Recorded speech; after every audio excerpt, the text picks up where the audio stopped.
and introduce our first panelist and dive right in to the first segment of what counts as acceptable AI use for game masters and players. So, Mr. MaxBoivin, who are you? What content do you create? And what is your tabletop RPG experience? I'm MrMaxBoivin. I have a channel called Off the Rails Roleplay, and every fortnight I do a show called As Long as Everybody's Having Fun. So there's not going to be one tomorrow night, but next week we're going to have like a Guy Chandler from How to Be a Great GM on. So we're going to have a talk with him about like Really? his Oh, experience. interesting. Yeah. I Yeah, called him out on a video. I'll have to find that when you can show it to him. Yeah, oh yeah. We're trying to be a big tent RPG channel now, right? We want to expand and talk to other people from, I'm tired of the echo chamber. Let's just say that. So, and as regarding the question you asked me about the acceptable use of AI at the table, right? I'm not a fan of it, to be honest. I don't like AI being. I'm not an AI hater in general, but at the table, I Haven't you find asked the it. question yet? Oh, go ahead. I thought you had it. It's all good. Most people who watch know that I send the guys the questions behind the scenes so that they can at least be somewhat prepared and not go, oh crap, I didn't think about that. So it's all good. But for the folks out there who are watching who might want to know what the hell he's trying to answer, the first segment is when you look at current AI tools for campaign tracking, NPC dialogue, maps, rules lookup. I have a bunch of names. I already forgot what they were that I wrote down. Notion, ChatGPT, Dungeon Alchemist, and Foundry VTT. As just examples. Exactly. Where do you personally draw the line between a useful assistant that speeds up prep and a crutch that starts replacing creative work you want game masters and players to do? For me, like first, everything that is like for me, like TTRPG, right? They are imagination-based game. It's a big part of the hobby, right? It's part of what you're supposed to do. You're supposed to use imagination and picture thing in your mind, like use your mind eyes to look to see the world. So when you start like relying too much, because now it became too easy, right? Like people for the longest time use some picture and stuff like that, and I've never been a big fan of it because I feel like it draws you out from seeing the world to your mind's eye, to your character's eyes, to now I'm looking at this picture, right? There was a game we were playing, and I remember like at some point like Crispy was a GM that you are Crispy, Crispy, and at some point we go in a cave where there was a vault hidden sci-fi game, and I remember specifically like Crispy brought with best intention in the world brought this AI image of a vault in a cave, and at some point like we all stopped talking, and we're all like staring at the picture, looking for hints and for clues, and instead of just being immersed in the moment, like it draws us out, right? It make a big lull in the game, and that's the danger with AI image because now it's too convenient that you're gonna get what you need, whenever you need, or what you think, right? And it brings something in the game that I don't like. On top of that, on top of like you are outsourcing your own creativity to the machine, basically. Like too often, like you have a vague idea, you're gonna prompt with, and then like the AI is gonna give you something that is approximately right, add a bunch of things that you didn't ask for, and then you're just gonna roll with it. And now it changed the direction of your game. It's not that it's not morally wrong. It's not a big sin. It's not a crime or anything. It's just like you're not stretching your creative muscle like what the game would demand for. Same thing when you go with the NPC dialogue and stuff like that, or people that do green box text, right? Like those pre-written description. I don't like those in general because I think like part of the game is to make up stuff on the fly. But yeah, a lot of people rely too much on AI for that, in my opinion. Like they're shortchanging them what they're getting from the game. And obviously, you have like a bunch of like autistic nerds, right, that are just want to engage with the hobby, just crunching number. Like for them, it's just like it's something that they can solve and like quantifiable, and they can like put the number in, and then they feel like special clever boy that they figure out the game. And I guess for them, like maybe that's fine because they're not engaging in the hobby like in the same ground that I am. But there's other use of AI you can do in RPG that are useful. One I find very useful is for note taking. After your session, if you go to LLM, right, like ChatGPT and stuff like that, and you can just retell him what happened in the session, that makes your campaign note. It can restate it for you in bullet point if you want. Then you can prompt it later, like, oh, where was that guy in the session that they met like a few sessions ago? You might remember, you might not either. But this is the kind of useful use of AI I see, which is kind of off between session, right? I don't like it for prep. I don't like it to bring props, mostly because I don't like props. And that's where I stand on that. Okay. What do you guys think?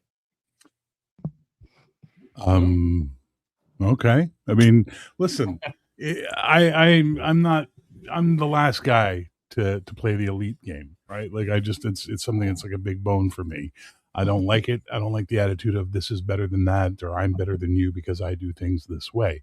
I think it's childish, and I don't subscribe to it. Now, if it's a preference, it's a preference. Totally get that. But some people don't have the same skill set you might have to describe things. Some people may not have the same drawing ability to draw something and create it themselves. And if AI allows them to express their creativity and bring their idea to life for their table, I have no problem with that. I've never seen anyone use AI during a game. Like, that's a weird sort of concept. When I saw the question, I'm like, at the table AI? What? But it's a tool like any other. If I'm going to let them use Photoshop, why am I not going to let them use ChatGPT or Midjourney or whatever, Grok, whatever the case may be. And I think it's a very topical thing. It's a very polarizing thing. And I don't think people understand it. Now, Max might, because he's worked in computer games and worked in the computer scene. He may have a better understanding of it than most. But I think most just clickbait headline their way through the AI world. And the amount of YouTube videos I've seen on it where it's like, this is how AI is going to take over the world. It's just like, oh my God, grow up. It's not Terminator, like just stop, But people want to hate the newest thing. They're always going to hate the newest thing until the newest thing becomes part of the background noise. And then they can hate the newest thing. So for me, at the table, if you're busy using ChatGPT, no, pay attention to the damn game, please. But if behind the scenes you want to use it, fill your boots, brother. I'm not gonna hate on you for it. Why would I? I fall largely in the kind of in the same place. Definitely note taking. It's brilliant for that because you can, even in my in-person games, one of my players runs a large media company, so he has a huge office video conferencing setup anyway, and we'll throw on Zoom to record us. We're all at the table playing, and we're all in the same room, but it's keeping a steady transcript. It's taking notes of what we're doing, taking minutes. And then at the end, he just goes in and says, please summarize what happened in this session, and bam, session notes. It's very useful. And while I still encourage players to take their own individual notes of what's important to them, it does help keep the general flow there. I personally have almost no issues whatsoever with any use of AI on like the game master at your table level. As Bear said, you've got some people who have skill sets that they don't have who still want to play the game. So maybe they're not good at plotting an adventure, so they need something to help them with their idea. Or maybe they can write out their idea for an adventure and then have AI turn around and not necessarily edit it, but scrub it for holes, for issues. Here's my adventure that I wrote. This is what I'm looking for. Please find ways that the players are going to break this and plug it in there. So that's just one thing that you can do to kind of prepare yourself. I do think a major issue that you're going to have with using AI is like anything else or any tool. Tools become crutches. And if you are a game master who is consistently using AI to flesh out adventures, consistently using it to find rules, to locate rulings and that sort of thing, what you're going to end up with is a situation where when you have something that comes up in game you didn't think of, that you have to make a decision on the fly in the moment and make that judgment call, you're not prepared for it. And I'm going to take the Luddite position here and move back one level. We all talk about, High Guy Gaxian, the original AD&D handbooks and stuff, the way they were written. They're terrible as reference books. garbage as reference books. Great, I But just you lost show my me a subscribers. first edition, if you show me a first edition Game Master, I'll show you somebody who knows all the rules and doesn't have to look them up. Because the way they're written encourages you to read them and remember them. Meanwhile, if I pick up this third edition book over here, it's written as a reference book. It's very good as a reference book. And my brain has decided that I don't need to remember rules because they're easy to look up. All I have to do is grab that, bam, 5 seconds later, I got the rule because it's designed that way. Mm-hmm. And that progression has led to game masters who don't have that intrinsic knowledge of the rules, and they got to stop and look up rules instead of being able to make those quick rulings. AI is going to, if you rely too much on AI as a game master, even a player, that is going to atrophy those muscles, and it's going to make those problems maybe less frequent, but far worse when they come up. But as a creator, sorry, go ahead, Max. Go. I'm glad you bring that up because that's what I wanted to say as well. Like to what we were saying, like, oh, some people don't have those skill set. I say, yeah, but those skill set, you develop them by using them. Not everybody does, though. But Max, that's absolutely not true. I used to teach acting. I used to do some people can act, some people can't. And there is no. Some people can never get better. Some people want, but they're not talented. And then the point is if you don't have, when it comes to creativity and artistic nature, if you don't have the seed within you, no amount of training is going to make you a good artist. No amount of training is going to make you a good singer. No amount of training is going to make you a good actor or a good painter or whatever the case may be. And for people like that, these tools are fine. For people like you, for me, or Daniel, we're creative people to begin with. So we use the tool in a very different way. We tend to go, okay, give me this. It looks like garbage. All right, let me fix it. And we start prompting, we start tweaking, and so like last night on my music show, we were screwing around with music, and they got to watch me make a song.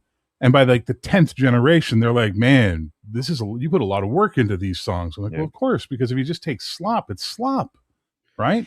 But do you think that the guy that does, like, and I don't know if I believe that personally, like some people have no creative spark whatsoever, but if I go with you on that, do you think that the guy with no creative spark is even able to say that the AI produced thing is slop and is shit?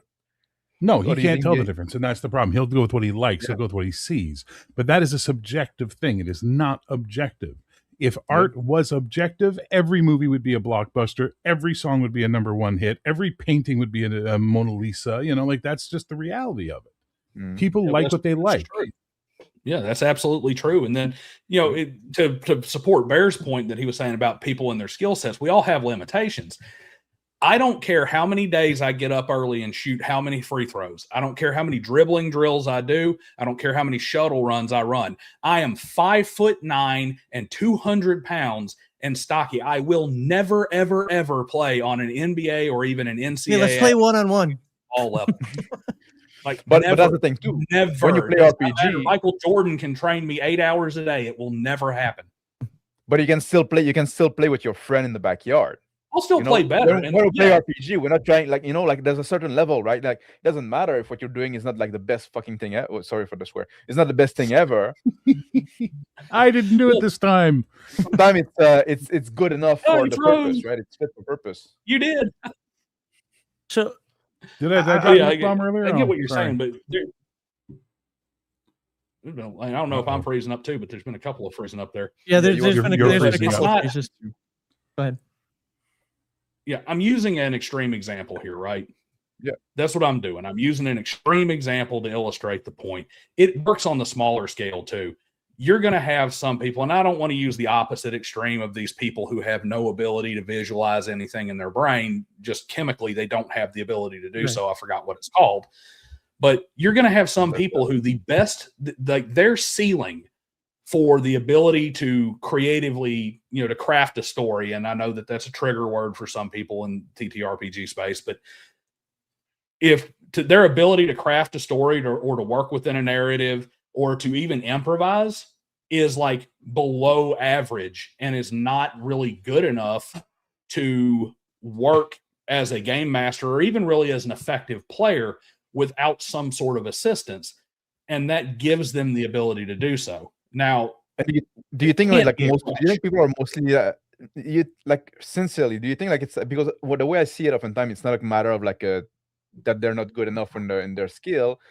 Oftentimes I see that as a problem with confidence. People like lack confidence and like are too or ashamed or too afraid to show what they got right to their friend, right? And I think that's the real problem. I think that's sad, right? People like I think go that's to- edge casing. I think you're absolutely edge casing, just like saying that people who have no ability to visualize, which he didn't say, but using that as an argument would have been edge casing. We have to look at this from the normal standpoint. We can't look at it from the absolute edge case of I'm ashamed to show my work, or I don't have the ability to visualize, or I see, I taste colors, or whatever the hell else we're talking about. We're talking about the average general human being we're talking about, and they will have skills and they will have strengths. And some of those skills might be minor and can be improved to a certain degree, and some of those skills are non-existent. You'd never wanted to hear my father sing. Trust me. Ever. Guy, couldn't carry a tune if it had fucking handles. All right, there we go. I've dropped an F-bomb too to make us equal. Daniel, you're next on Ted. No, I'll be next. My wife says I sound like two cats fucking. Hey, there you go. Well, I'm feeling some fucking deja vu here because somebody just told Mr. Max that he has to use arguments that focus on like the general and the main and the center of the bell curve and can't have his entire argument be about edge cases.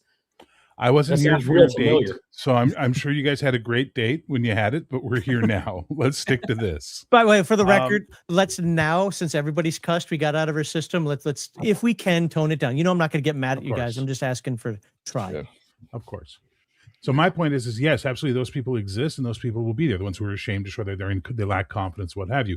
But there's also the other end of that extreme, which is the people that have way too much confidence in garbage ability. Right. Yes. And they're out there going, look at my amazing stuff. And you're like, Steve, come on, man. You suck. Like you can't say that. Right. So you got to be like, it's very nice, Steve. Thank you. With this in mind, I'd like to actually ask Mr. Max a follow up here. My thoughts on gaming. It's not just a hobby. It's more like an intramural sport. You're supposed to put some time, effort, and energy into it. At the same time, how much time, energy, and effort do you think that somebody should have to hone that craft just to play a game with his friends sitting in the garage, on some lawn chairs? Not that much, to be honest, because like if you're playing a game in your garage with your friends, right, and what you bring to the table is like the best you can do now, right? You're gonna have the feedback too. Like I don't want you to like spend like hours a day like making those plot and like doing like this war game in your own mind, like I don't believe in that. You show at the table, you do your best, and you take the feedback and the criticism for your peers, and the next session you get better, right? It's like for me that's what it is. You get better over time. That right there's my problem. You take the feedback and the criticism of your peers, and then you get better for the next time. I don't role play to be I got to get better. I got to work really hard at this. Better in the sense that silly. Like better. It's a very subjective term, right? You just want to have like a better session, more fun, whatever, right? It's a very subjective term. But like if they say like, oh man, your NPC did, this guy, the way he acts doesn't really feel like it's hard to find his motivation because he's all over the place. Then that's criticism that I say, oh, you know what? Okay, I'll try to make my NPC more believable, like and more consistent with themselves, right? There you go. That's what it is, right? Okay. I love you like a brother, you crazy Frenchman. You know that I think the world of you. But man, I don't buy any of that. And here's why. I'm not running a theater school. The motivation of the villain is that he wants to destroy Planet X, and you're there to stop him. That's all the motivation you need. And he's got 65 hit points for you to take down.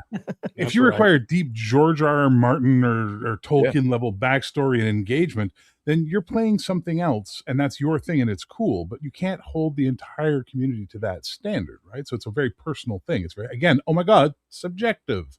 Very subjective. Yeah, that was an example like from my point of view, but it could be something else. Like, oh man, I'm always a bit confused when you describe the scene. I never know where things are. Right there, you go. That's a criticism. That's valid. Yeah. Now that's a valid criticism. Then let's get this back on topic.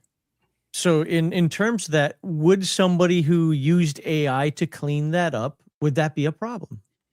No. Yes. Yeah, was it a contrarian yes, or did you actually think about it? No, go ahead.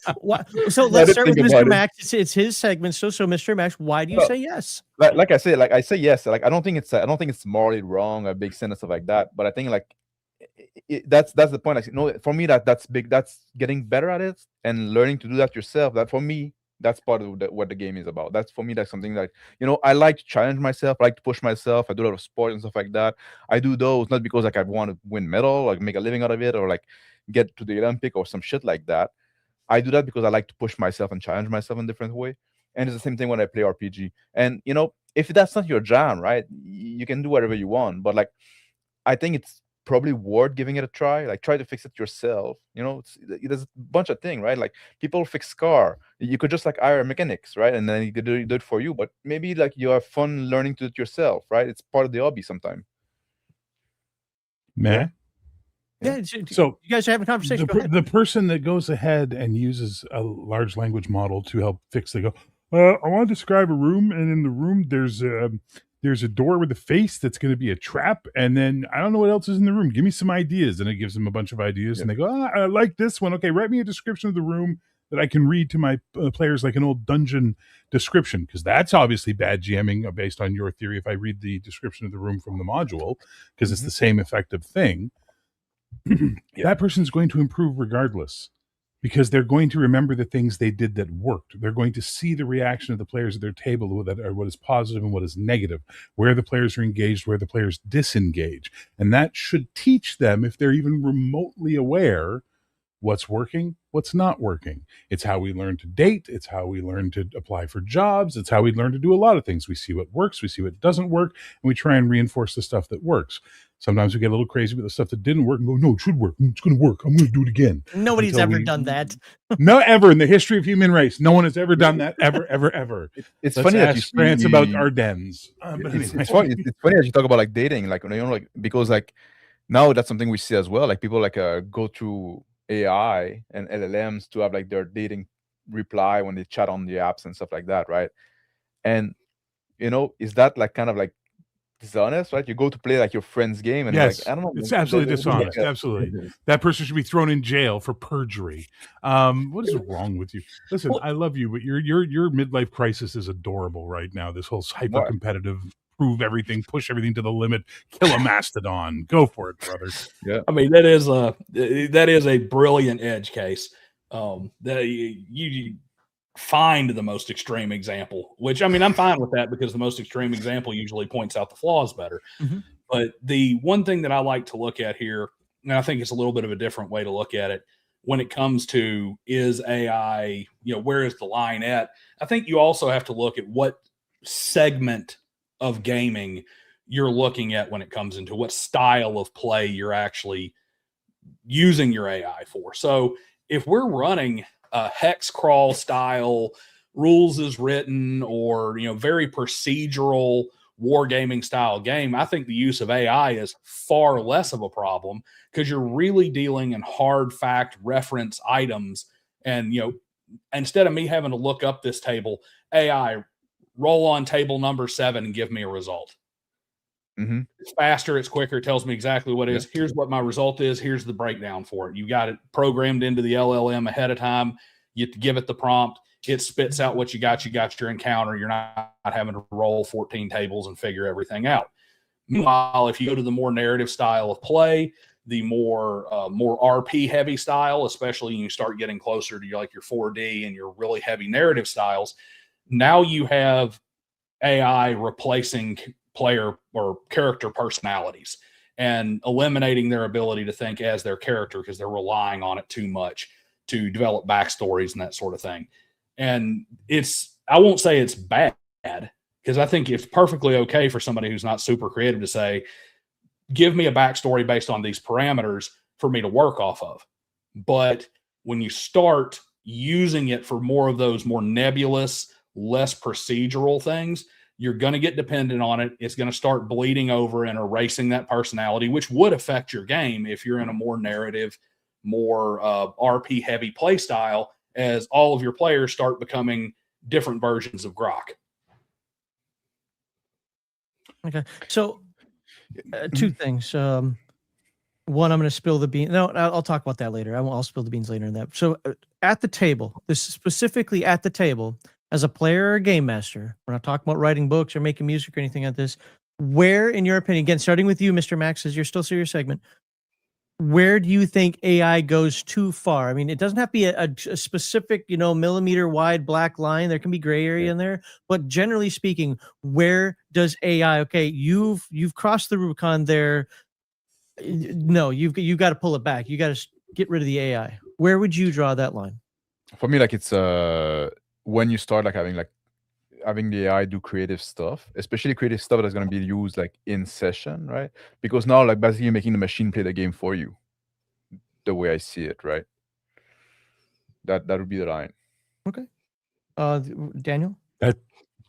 I would say that largely the line exists in where it becomes counterproductive or where it becomes game breaking.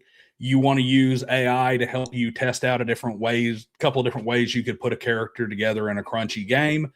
Fine. You want to use it to find ways to specifically exploit things? Problem.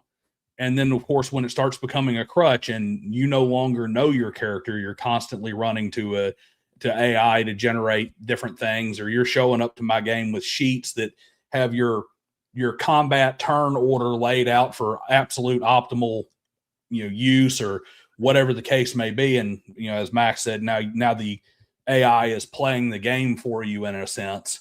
And when it starts getting to the point that you can't actually adapt within game and you can't actually make those decisions at the table effectively and efficiently without that crutch, then you've crossed a line.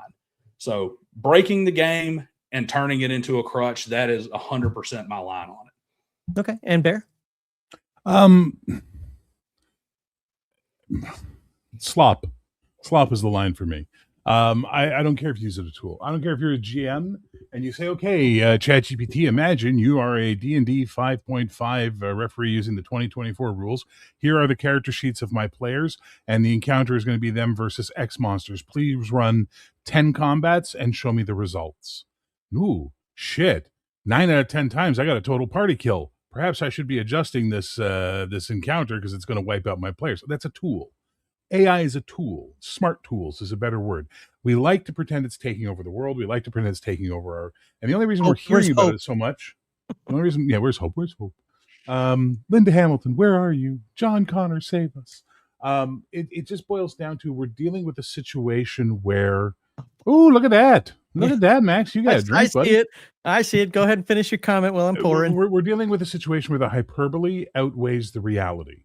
And the hyperbole is getting excessive at this point, to the point where I think people are now writing their hyperbole using AI against AI. Like AI, make an argument why you're bad. Well, here's all my arguments why I'm bad. Okay, I'm going to use these arguments now. It's a bit absurdist theater. It's a bit performative. And the line is, if you showed up at my game with a bunch of notes from Giant in the Playground on your class build, or you showed up with a bunch of notes from AI with notes about your class build based on AI perusing the entire internet and coming back with optimal stuff. It's the same damn tool. One just took you longer than the other did, and I don't have a problem with that. Yeah. So the line for me is when you just go, do this, first time, great, and run with it, because that's how we get slop. People that don't take the time to actually invest creativity. On that sense, like for me, like I agree with Bear like that. Like if you outsource your thing, like that it be to AI or to something else, like for me, it doesn't make much difference at all. It's just like I find like AI is a bit too easy to do now. Yeah, okay, but that comes back to your challenging the mastodon thing, right? Exactly. Like, if it's too easy, well, dude, did you build your house? Did you build your apartment? Did you fight a tiger today? did you go out and harvest the oil and then refine it and turn it into gas for your car? No, things get easier as technology advances.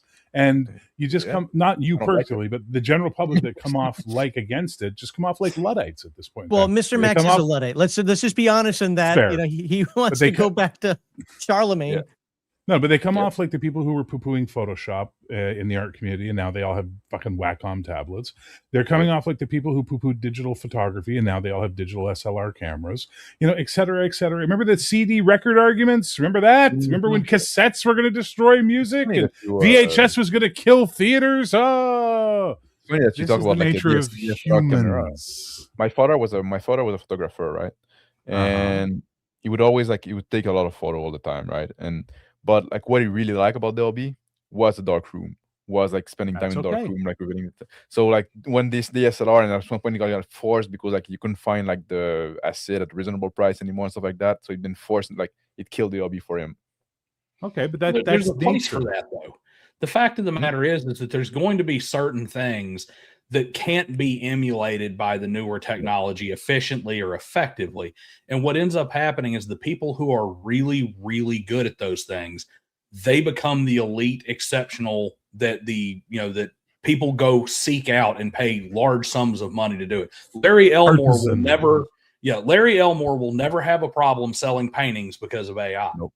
Yeah, what it kills is people who do extremely easy stuff. And you think about it back to the topic of talking about it at the table. All my players can come in and punch out AI generated images of their character, and it helps improve their enjoyment. It helps them improve the ability to give their idea to the other players. And no, they're not taking any business away from some mid-level artist that's popping in their DMs and wanting them to pay $40 for a character portrait, because they were never going to pay him in the first place. Send me that link, please. For 40, I'm in. Oh yeah, they were never going to pay. They were never going to pay that person. And then even if you're playing with somebody who is a really, really talented artist, they may draw their character of one they really like for fun because they enjoy it. But do you really think they're dedicating their time and resources to put together really top-notch character drawings for every single character and every single scene? No. So you get to add to it by having AI because of how quick, how easy, and how universal it is. And the only people that it pushes out are the people who are at the bottom, and it kind of hurts people in the middle who are working their way up to build a name for themselves. Like that's I would that it interferes with. I think So hold on, Mr. Max. Hold on, Mr. Max. A lot of this is kind of moving into the next segment, so I want to kind of hold off if we're going to keep talking about this, because it is about time to end the segment. But if it's on the first segment, tools at the table, go ahead and finish up. Like I just want to say, like I do when I play a game with my guys right now. Like we often do like the AI generated character portrait, right? I'm not a fan of it, but the guys like it, so I can bend a bit, right? I can be conciliant once in a while. But what annoys me, like, and sometimes like I get generated a picture of by the AI, and then like I spend like hours like changing stuff to it in my favorite software of choice, GIMP. GIMP. I knew it was going to be GIMP. Yeah, well, I'm a Linux guy, right? But because like the AI can never give me really my vision, and that I fucking hate compromising about, right? It's gonna give me something that, yeah, it's kind of close, but it's not. No, I don't like it. Like you got too much of a gay face, you got too much of a, or he's too young, he's too handsome, or whatever, right? The AI likes to make people with gay face for some reason. Gay face? Was that a condition? Can I see my doctor about that and get a shot? I don't think you need to. You're clear. I don't know if gay face. All right. Well, his name is Bear. Let's finish this up for the. Are you good, Mr. Max? Because we can talk about more of this in the next segment. We're actually getting into art and writing and whatnot. Yeah. Okay, so a couple of comments that I actually wanted to add on my own on here. I'm going to do it anyway, and then I'll get to the super chats. So, and I say this because there's already been arguments in the chat. There's been arguments on the panel about how people use it. Let me just give you some quick things that I jotted down that I've used AI for. I'm developing an RPG, and I wanted to make sure that the character classes really fit their roles before I even gave it to players to test, to truly then tweak and then refine it to where it really needs to be. One is called the Duelist. One is called the Reaver. The Reaver is supposed to kill you quickly. The Duelist is supposed to whittle you down. Well, I used AI to run 1,000 permutations between those two to find out how the fights went. And it analyzed it, and it went out. It told me a couple of the anomalies that went 19 rounds. What the hell? But it gave me everything and said, okay, this one wins 60. Well, basically, the Reaver wins about 60-70% of the time if the fight is 3 rounds or less. The Duelist wins 60-70% of the times if the rounds are fights 5 rounds or more. At 4 rounds, it's about 50-50. Perfect. Now, don't get me wrong, that wasn't the first permutation, but you get the idea. Now I know that it is at a spot that I'm ready for players to play test and really put it through its paces to find out, this isn't as fun as we thought it was, or this is really fun, whatever.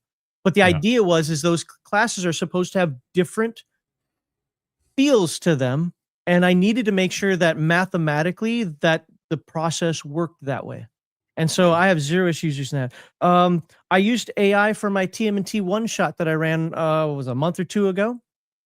And I used it because I outlined what I wanted to have happen, and I had this particular scene that the characters were at, and I actually used it where I was like, they're going to be locked in this farmstead. I want people to come to the farm that, to kind of scout it out.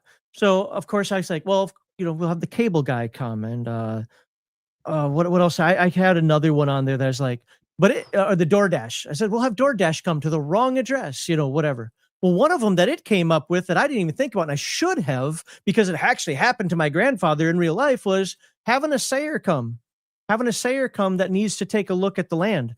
My grandfather had part of his land basically condemned because of a stupid clam that, it's so rare and precious and you can't touch it, and had part of his land condemned over there. So, oh my God, why didn't I think about that? So it absolutely helped jog that memory and get these five, I think it'll be 5 or 6 different things. And then finally, what Bear's going to find out soon, in Alternity, we're going to be sitting in a one-shot Alternity that Brian Gaming with ADHD is going to run. I wrote up about 10 lines of technobabble, but I wanted 50 lines of technobabble. So I put those 10 lines of technobabble in there and said, I want more of this. And I had it give me more. Could I have done the other 40? Probably, but I didn't want to. I already did 10. I didn't need to do 50. But now I have 50. So anyway. Nothing wrong with that. But the point is like, I think using it as a tool is good. I know other people feel differently about that, and that's fine. But I think everybody knows I use them for my thumbnails for both RPG Digest and GMI. Man, I don't care. I'm not gonna watch if you use AI. Bye. Now that actually relates a little bit more to that part relates a little bit more to segment 2, so I'll stop there. But the idea is like, I have found ways to use it at the table that make my job more efficiently, or does it more efficiently, and I'm perfectly okay with that. Whether somebody, that makes you a bad game master. Great, I'm a bad game master. You know what's funny? People literally never played games like this before and said that they hated everything about Dungeons and Dragons. Came out of my TMNT game, said, "Hey, when are you running that next one?" That's a win for me. Whatever you might think about AI. So, anyway, all right, let's move on here. So don't forget. Yeah, we'll hit that in a second. I already got the alcohol poured. So don't forget to like this video, subscribe to all the panelists' channels. Your support helps keep the conversation going and reach more tabletop RPG fans. Not going to lie. By the way, thanks to Bear for popping in. He popped in at the last second because I actually had a guy on prepared to be vehemently anti-AI, but he had a real-life issue that kicked him in the butt right at the last second, and he had to back out last night, unfortunately. So Bear popped in, so thank you, Bear. But you're welcome. I tried to have the AI slap hates everybody. Also, Skynet got him. I mean, I can run devil's advocate. Skynet got him? Oh no. Skynet got him. There you go. Oh no. Also, let me finish up here. So we are always looking for new diverse panelists. If you believe that you or someone you know would be a good panelist, please come by the GMI Discord server. Link is in the description. Check out the schedule and sign up for an upcoming panel. We've got a couple of interesting folks coming up in, I think it's this month or next month, that have popped on in. I'm looking forward to those episodes because I think, you guys have all been at least one, if not 2 panels already this year, right? Yep. So we're trying to get some new blood out there. Would have had new blood tonight, but more's coming. But we're looking for more people to join these panels. Come by the GMI Discord. Now, coming up in segment 2, our panelists are actually going to dive deeper into AI art, writing, and fairness to human creators. That's going to be an interesting one. But before we do that, let me read some super chats here. Oh my God. Comments. There you go. So super chats and a couple of member chats that I started. So first of all, Manowar665, he shortened his name. That's funny. Neighbor of the Beast became a member again. So thank you for that. Going back to the beginning here. What's your name? He Who Wants to Know. Okay, He Who Wants to Know says, I use AI as a brainstorming device, and if I can't find an image I need for something, I'll ask it to generate an image for me with mixed results so far. What are you guys' thoughts? Yeah, that's exactly what I use it for. So yeah, that's the way it is, right? And what's really fun is once you find an image you like that you're like, you know what, this isn't really good. You don't copy the image, but you drop it into, say, Grok or ChatGPT and go, please describe this image for me. And it'll give you a description of what the image is from its point of view. then you can take that and use that as a prompt and redraw it, and it'll come out with, it won't look the same at all, but it'll have all those elements that you wanted from the original image, right? And again, if you take the first generation, you're probably going to get slop. Get an extra finger here or there, or an extra arm behind the head, or whatever the case may be. But if you keep working on it, you can. And if you have something like Photoshop, you can actually use generative fill to fix a lot of things and go in and. How does that work for you? Out. Generative fill sucks for me. But okay. It's all in how you prompt it, man. I mean, and I think different LLMs and different AI generation tools and stuff work better for different people, just like any other tool, because since it's taking the way you put things in, each one of those is built off of different, maybe not wildly different, but different information that it pulls to run its model. So those differences in programming means that if I put the same thing in 4 different AI programs, one of them is probably going to give me closer to what I want more often than the others. But I do think that he's got a good thing. AI makes a great wall. If I take my spaghetti and throw it against the wall, and AI will tell me what sticks. So I can take 15 ideas, chunk them into AI, and see just how bad some of them are, how many holes are in them, or how they break apart, or how badly they fit a theme, because I can't see the forest for the trees. I'm too close. And I can say, hey, look, describe how this paragraph comes across, genre, style, et cetera, et cetera. And it spits back out, oh, this looks like detective noir and blah, blah, blah, blah, blah. And I'm like, yeah, no, I wrote that to be like something gritty and newer, and it's apparently not new age enough for me. So I can adjust. Like I kind of like I kind of see it from the other side. Like I do use AI, like when I write, especially right. And sometimes like I'm gonna ask the AI, like if I'm stuck, I want to start a section. I'm gonna ask the AI, like, can you give me a blurb, like an introduction for this section? Give me a few example, and then it's gonna give me a few. Like I ask you, like, give me like 5 versions of it, right? Of like to introduce this chapter. And he's going to put them out. I'm going to read them. I'm going to think they all suck. You're going to frustrate me, and I'm going to write it myself. No, but there's truth to that. I mean, AI frustrates the crap out of me when it writes stuff a lot of times. But it will at least, if one thing that it does really well, especially when I'm like not next to my flip dictionary or whatever back there, is it gets the brain juices flowing to where I can, create. Oh, actually, you know what? I didn't think about this. Now let's go for it. Again, you guys have all been saying it. It's a tool. I'm going to move on to the next one here. I think it's way better at analysis than generation. Also, by the way, like it's way easier to throw something in and ask it a question and say like, "Hey, read this and tell me what kind of style and stuff comes out of it." It's way better at analyzing than it is at producing. Poor Oak Child says, "I couldn't care less about AI in gaming." All right. The same time. Enjoy the show. You're wrong. You do care. Truffle, where the hell have you been? Like, you know what? I don't even think you exist anymore. Truffle is AI. First of all, he's from an AI country. And secondly, I haven't seen you in so long. This can't be real. You've been programmed into the Matrix, and now you're commenting. But it's good to see you again. So he says, does AI actually clean it up or make it worse? AI teaches people to not learn. I'd ask, hey, what did I miss? But oh, dear gods, please don't tell me AI has made it here too. I thought I'd left the office. Well, I want to answer this one first. I love it when people, I'm not talking about Truffle, just in general. I love it when people start talking about AI because I work right next to AI programmers for the Air Force. Multiple AI programmers. They program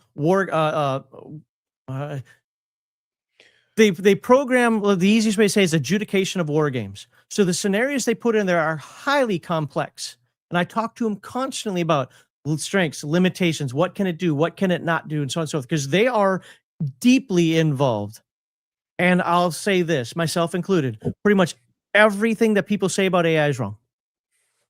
And what I mean by that is they either give it too much power or not enough power. They think that the thing that it's supposed to be good is actually the thing it's really bad at. Like one of the things I learned recently, AI is actually bad at math. It's like, what? Yep. That makes no sense. It's computer. Like AI, because it's a large language model, isn't actually great at math. Brain explode. I'm oversimplifying. I'm not going to go into all the deep nuances of stuff, but for the analytics and for many other things, AI is absolutely fantastic and can do it better than any person. So I'm learning a lot from them as they're literally coding we'll just say multiple AIs. I think that's what you got, or models into one big coherent, only for the purposes of adjudicating war games. You know, There are like, different organizations doing different stuff out there, but I just find it funny where it's oh my god, please don't tell me AI is made it here. AI is everywhere. If you use Grammarly, you've used a form of AI. If you're doing a Google search nowadays, you're using a form of AI. I don't know. I don't know what to tell folks. So I mean, There's I think a argue that Google searches, even in their very beginning stages, were a very rudimentary form of what we call AI.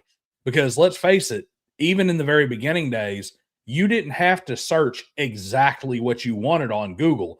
It could figure out things that were close based off of what you plugged into a Google search. That's a very, very rudimentary version of these Yeah. large language models. there's a bit of like there's difference in the way like the model is developed and stuff like that. Yep, that right? is Like, true. there's like Yeah. some significant difference, but like that's very in the weed. But one thing I want to say, like there was in the news this week or last week actually, there was a story about like the researcher at UC San Diego that used Dungeons and Dragons 5th edition to test AI to see where the limit were, because they say, well, and the combat specifically, because this is a complex system that you need to remember a lot of things from turn to turn, from round to round, right? Stuff like that.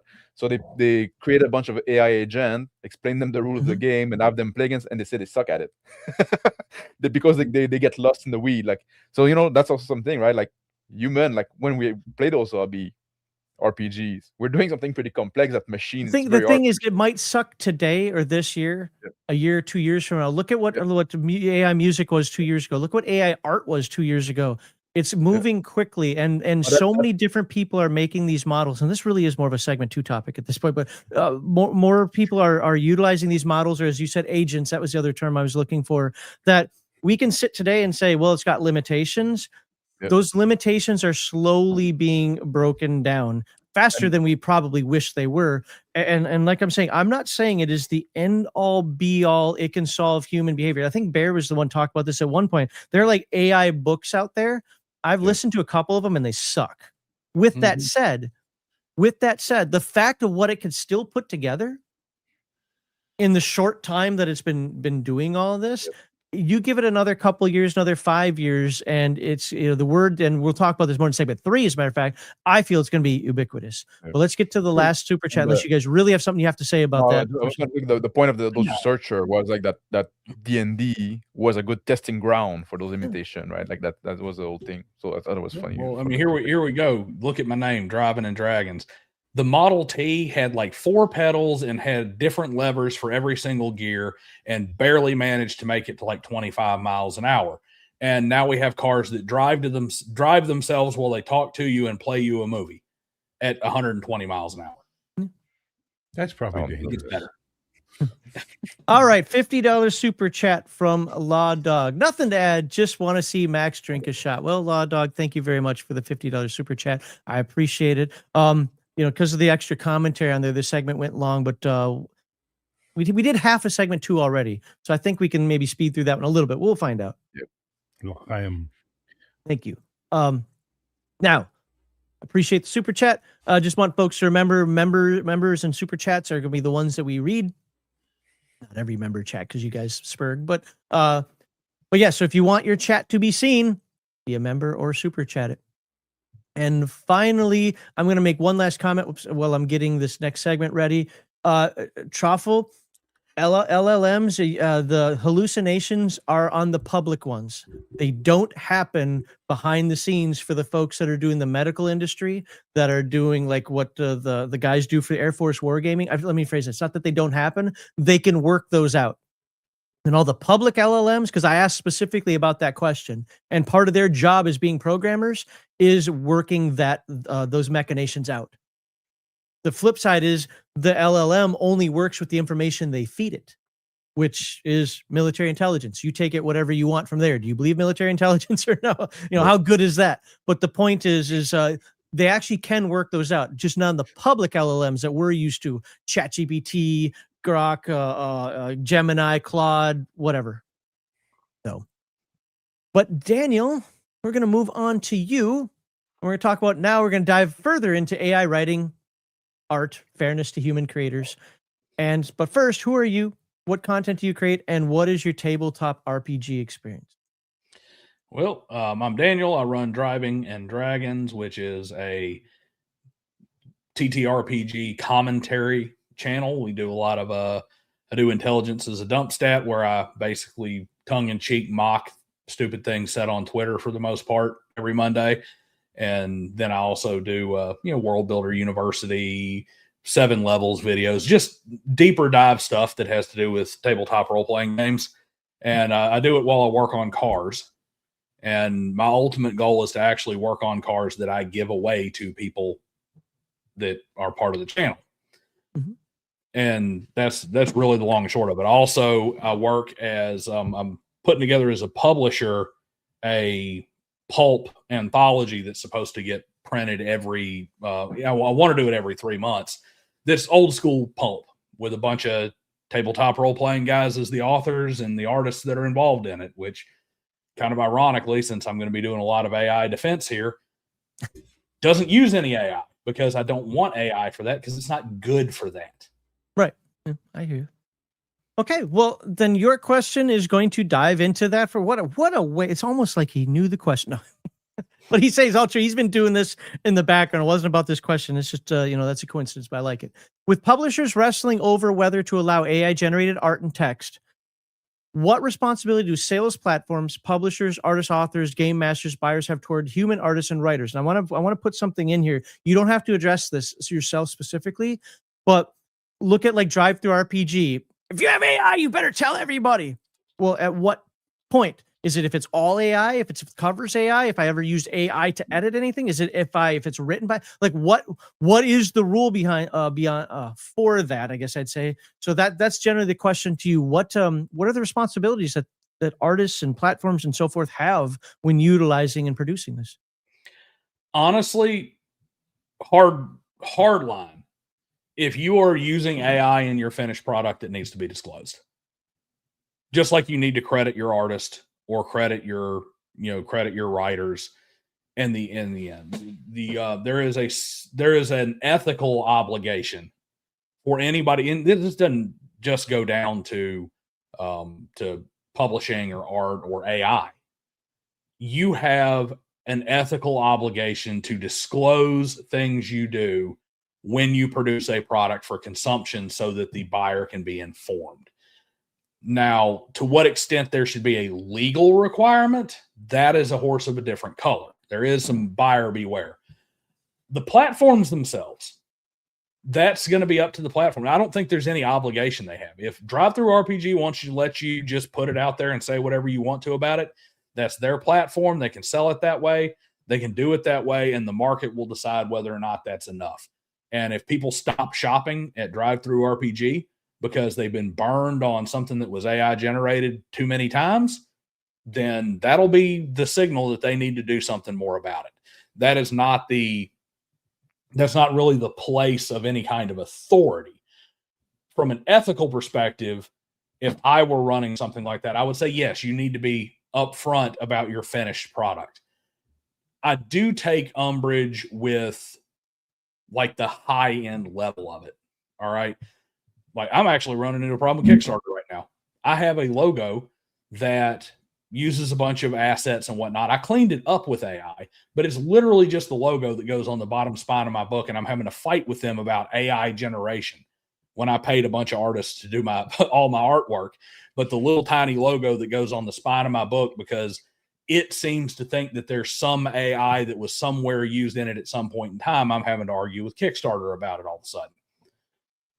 That's stupid. Okay. Just like it's stupid if you say, well, I wrote a 150,000 word fantasy novel, and I threw it into AI and asked it to give me some reading notes. And now all of a sudden you're going to tell me I'm using AI because I used it as essentially a beta reader. Mm-hmm. That's stupid. That's absolutely ridiculous. However, like I said, when your finished product, or if it has a substantial creative part of the process, there is an ethical obligation to put that out there.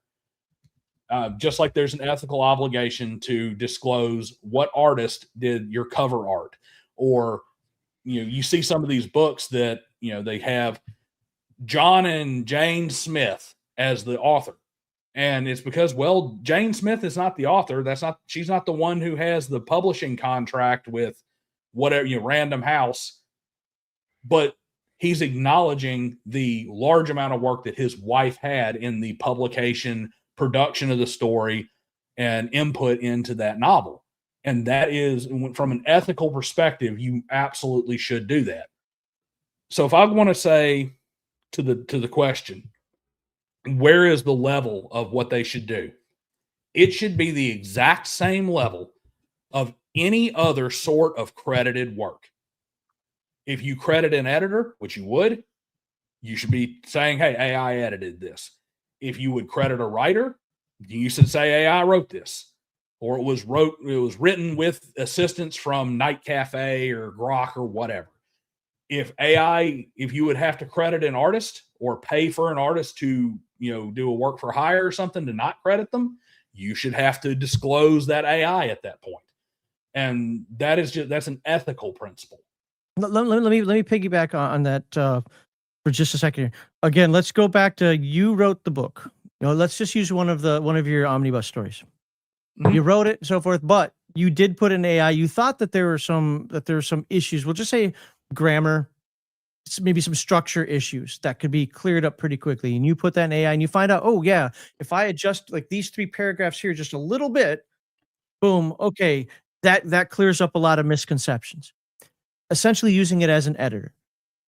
Do you think that should have to be indicated? No, and it's not on that scale anyway. And to be honest, that's more of a beta reader. That's even less. That's not even really not even really an editing thing. That is more of a beta reader idea where there's 15 people who've read this story, 20 people who've read this story for me, literally just to read it and give me feedback. A whole shelf of books back there. You got a shelf behind you. Bear's got a shelf behind them. I challenge you to open them up to the back and find a beta reader in one. Okay, you're not going to find. You're presuming my pronouns. Them. Oh, I'm sorry, I didn't realize you'd had all them surgeries and stuff, man. But I did. I used to be a chipmunk. Now I'm a bear. Okay, so I'm gonna jump in if we're allowed to. Yeah. Okay, hang on. My mic dropped down. There we go. All right, that's better. I'm going to disagree with some of the stuff Daniel said. First of all, ethics. Okay, I deal in legalities, not ethics. Yes, I could be a piece of shit. Yes, as a publisher, I don't have to credit anybody. There's no law that says I have to credit people. I have to pay them. I have to honor my contracts. That's the law. I don't have. Let's say Max drew a stick figure for me, but I'm not going to put our credits in the book. Well, anyway, let's not get into you. I don't have an obligation to credit them. Now, I would. I'm a person who would. But I don't believe there's, whose ethics? Your ethics, my ethics, his ethics, their ethics, the ethics from Southeast Asia, the ethics from the North Pole. Ethics are a very, very, very liquid thing. They're not a solid wall. Except for the individual, they're a solid wall. So that's one. 2, I don't agree with them claiming they created it themselves when they used our AI generation. That's where I'll always have the problem. But for the longest time, I was thinking about publishing some stuff with AI in it and putting an artist whose name was Alvin Irving. Alvin Irving did my cover. Alvin Irving did the art on this page, that page, this page, and that page. And then I'd read a glowing report about Alvin saying Alvin was great. Alvin was fast. He was very efficient. He listened to what I wanted. He never took money from me and never delivered. He never showed me something that was really good and then delivered garbage to me, etc., etc., etc. Drive-Thru RPG, One Bookshelf, which is now owned by Roll20, believe it or not, or they own Roll20 or something. There's some unholy alliance between the two now. Are overreaching, which they're allowed to do. It's their platform. Just like they overreached when they said you can only submit InDesign for your print on demand, whereas Lulu and Amazon will let me use a PDF. Why do I got to go buy a whole other piece of software and learn how to use it just to be able to print through your printer that is the same one Lulu uses, and they can do PDFs through them? So what's going on here? Drive-Thru RPG or One Bookshelf or Roll20, or however the hell they are, they have a constant problem with overreach. They have a constant problem with wanting to dictate how things are. which they are allowed to do. There's where my libertarianism comes out. It's their business. You can choose whether to deal with them or not. They're making it mandatory. Great. They're also killing sales now, because a lot of people, when the minute they're going to see AI, they're going to go, I'm not buying that. I'm not supporting AI. That's not happening. And boom, there's a sale gone. That's money they're losing. So if they're willing to lose that money to hold their moral grounds, mazel tov. Do what you got to do. It's your business. Amazon, when you publish through them, through Kindle Direct Publishing, asks you the question, was AI used in any way, shape, or form to generate this product? You say yes, and then it has some choices: editing, writing, art. What tools were used? Oh, Grammarly, ChatGPT, Grok, Midjourney. You just enter that on. Okay, cool, thanks, and that's it. They don't hamstring you. They don't punish you. They don't say, "Nice, verboten. You cannot do that. Nine, we don't like." No. As a result, a lot of people I know who are doing POD now and have audiences that they can directly market to, as opposed to requiring the drive-through RPG instant marketing access, are going to Amazon to print their material because it benefits the customer. Why does it benefit the customer? I order your book, Max, off of drive-through RPG. $20, $25. And then they charge me $40 to ship it to me in Canada. And that's all in American funds. And then I got to add it in for exchange and all that. Meanwhile, my book, my novel Covenant, or my role-playing game Valorous, is up on Amazon, and I give people the links for every country that has an Amazon delivery service. And if they have Prime membership, which most people do these days, or they're buying a bunch of stuff, they get free shipping. So people in Australia can enjoy my products without having to pay $80 to have it shipped to the bottom of the world. You know what I'm saying? So that's going to start taking over. But they still want me to disclose AI. That's fine. But they're not doing it in like a, we are watching you at all times and you will disclose everything, papers. Also, last point, Daniel, I want to take a little bit of umbrage in when you said it's ethical to have to disclose all this stuff. Okay, do I also have to disclose how much I paid my artists? Do I have to disclose what computer I wrote it on? How many communists are working in Hollywood right now? This is the very slipperiest of slopes we're in right now. When we start, all of them, when they start demanding, you don't need, listen, I'm not here to show you how the sausage is made. I'm here to sell you the bloody sausage. And yes, by law, I have to list the ingredients on it. But in publishing, there is no law that says I have to do that. So it's a choice. That's all I'm saying. Now, I choose to reveal, but I say it's a choice.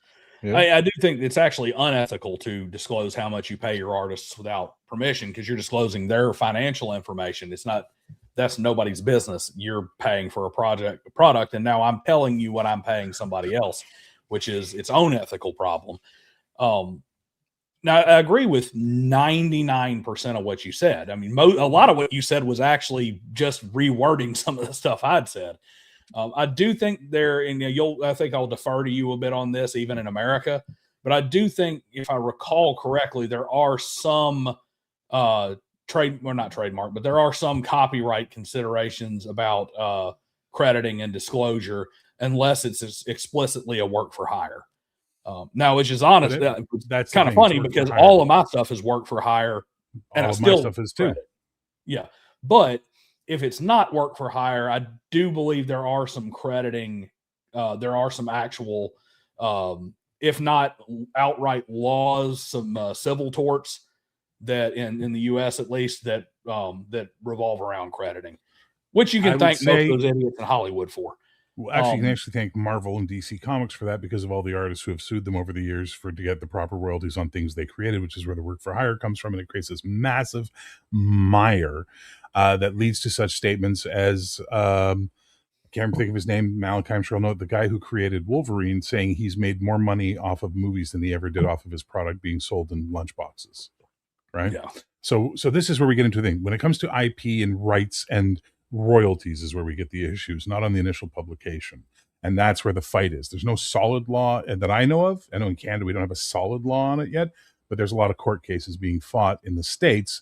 And sadly, we take a lot of our cues here from what you guys do when it comes to stuff like that. So we're watching you to see. So let me ask you this question, because I had a little conversation about AI at work today with a guy who's vehemently against AI, and he's like, You know, all it is, they just stole everything from the artist. You know, if somebody didn't upload that stuff and just steal it from the artist, you know, because it's all based on, it's like, I'll just use Elmore because we talked about him earlier. You know, somebody uploaded some Elmore work and now it's making this other thing. Well, that just steals from him. That you just stole from him.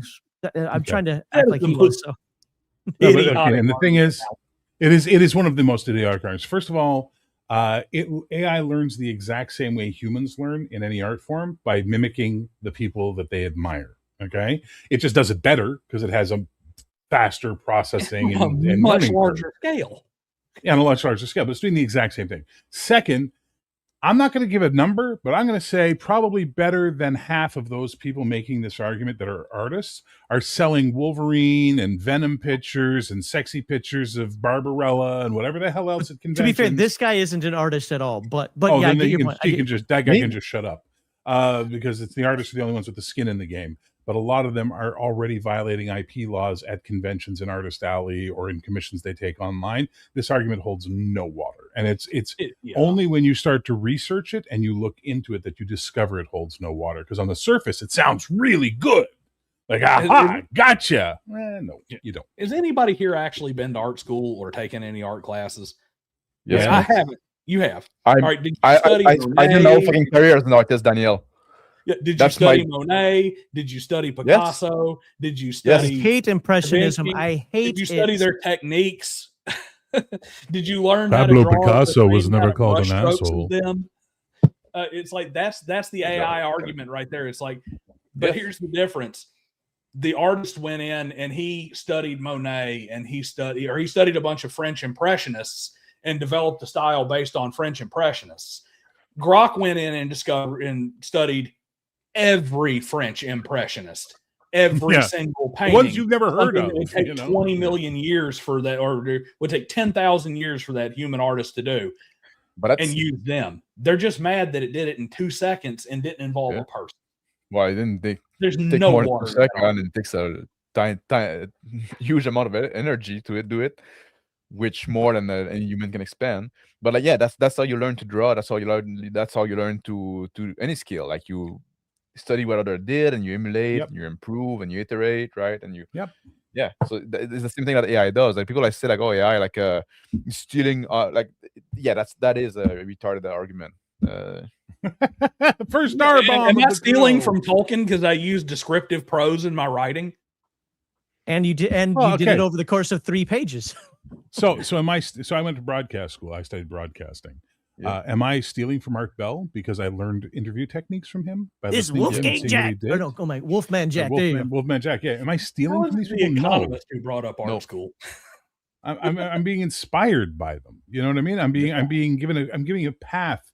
I'm being shown a way forward that I can pick and choose and see what works for me. Just like artists that do visual art, or I write. There's various artists writers that have influenced the style I write in, to where now I have my own style that is a bit of a hodgepodge of some of their stuff and some of my own ideas, and that's okay. People are angry because they think they're losing money, but here's the problem: the people that are making the real money are either the Larry Elmore, Clyde Caldwell, Jeff Easley level guys, or my favorite from comics, Alex Ross. Those guys are never going to stop making money because they charge $10,000 a piece and they do 10 pieces a year. You know what I mean? And that's it. That's all they do. And they have 10,000 people lined up to buy them, each one. Exactly. And then they sell prints and they make a fortune off of that. It's the low end guys, not even the middle end guys, because the middle end guys, the smart ones, are figuring out how to use these smart tools. Like they figured out how to use Photoshop to improve their art and make it more appealing. The problem is, it's the low end people that are charging you $120 for a character piece of art that is basically them ripping off anime, or the what's that Vox Machina cartoon, or whatever style of art it is that they're just ripping off. These people are never going to be the top shelf artists. They're never going to be up there. And at the end of the day, we're talking about commercial art. We're not even talking about fine art or high art, or, like Van Gogh would never have used AI because Van Gogh was working out demons. He was trying to get his inner fucking peace through his art, which he failed to do, alas, in the end. But his work, you can see it. You can look at his work and go, oh my God, this guy was tortured. You know what I mean? But he saw the beauty in the world too. That's something that's amazing. We're talking about commercial art. We're talking about let me a add on drow, to that, Bear. you know? So because we'd spent half last segment talking about this segment, so let's go back to the first segment for a moment. Your point about commercial art, at least for the topic of what we're getting into, we're talking about making playing games, reading about games, making modules or whatever. Yeah. Is it really that big of a problem that somebody in the hobby? Now, I'm always let me caveat this. I'm always about the final output. If the final output is suck, I don't care if you did it personally or AI wrote it for you or whatever. If it's crap, I don't want cheap shit on my shelf. I want good quality stuff. Now, AI, can it do it? From my perspective, not fully, not yet. But ultimately, if Daniel Driving Dragons there, one of his omnibus books, whatever, he just tried to get all sneaky and is a whole bunch of AI stories, and we all liked them.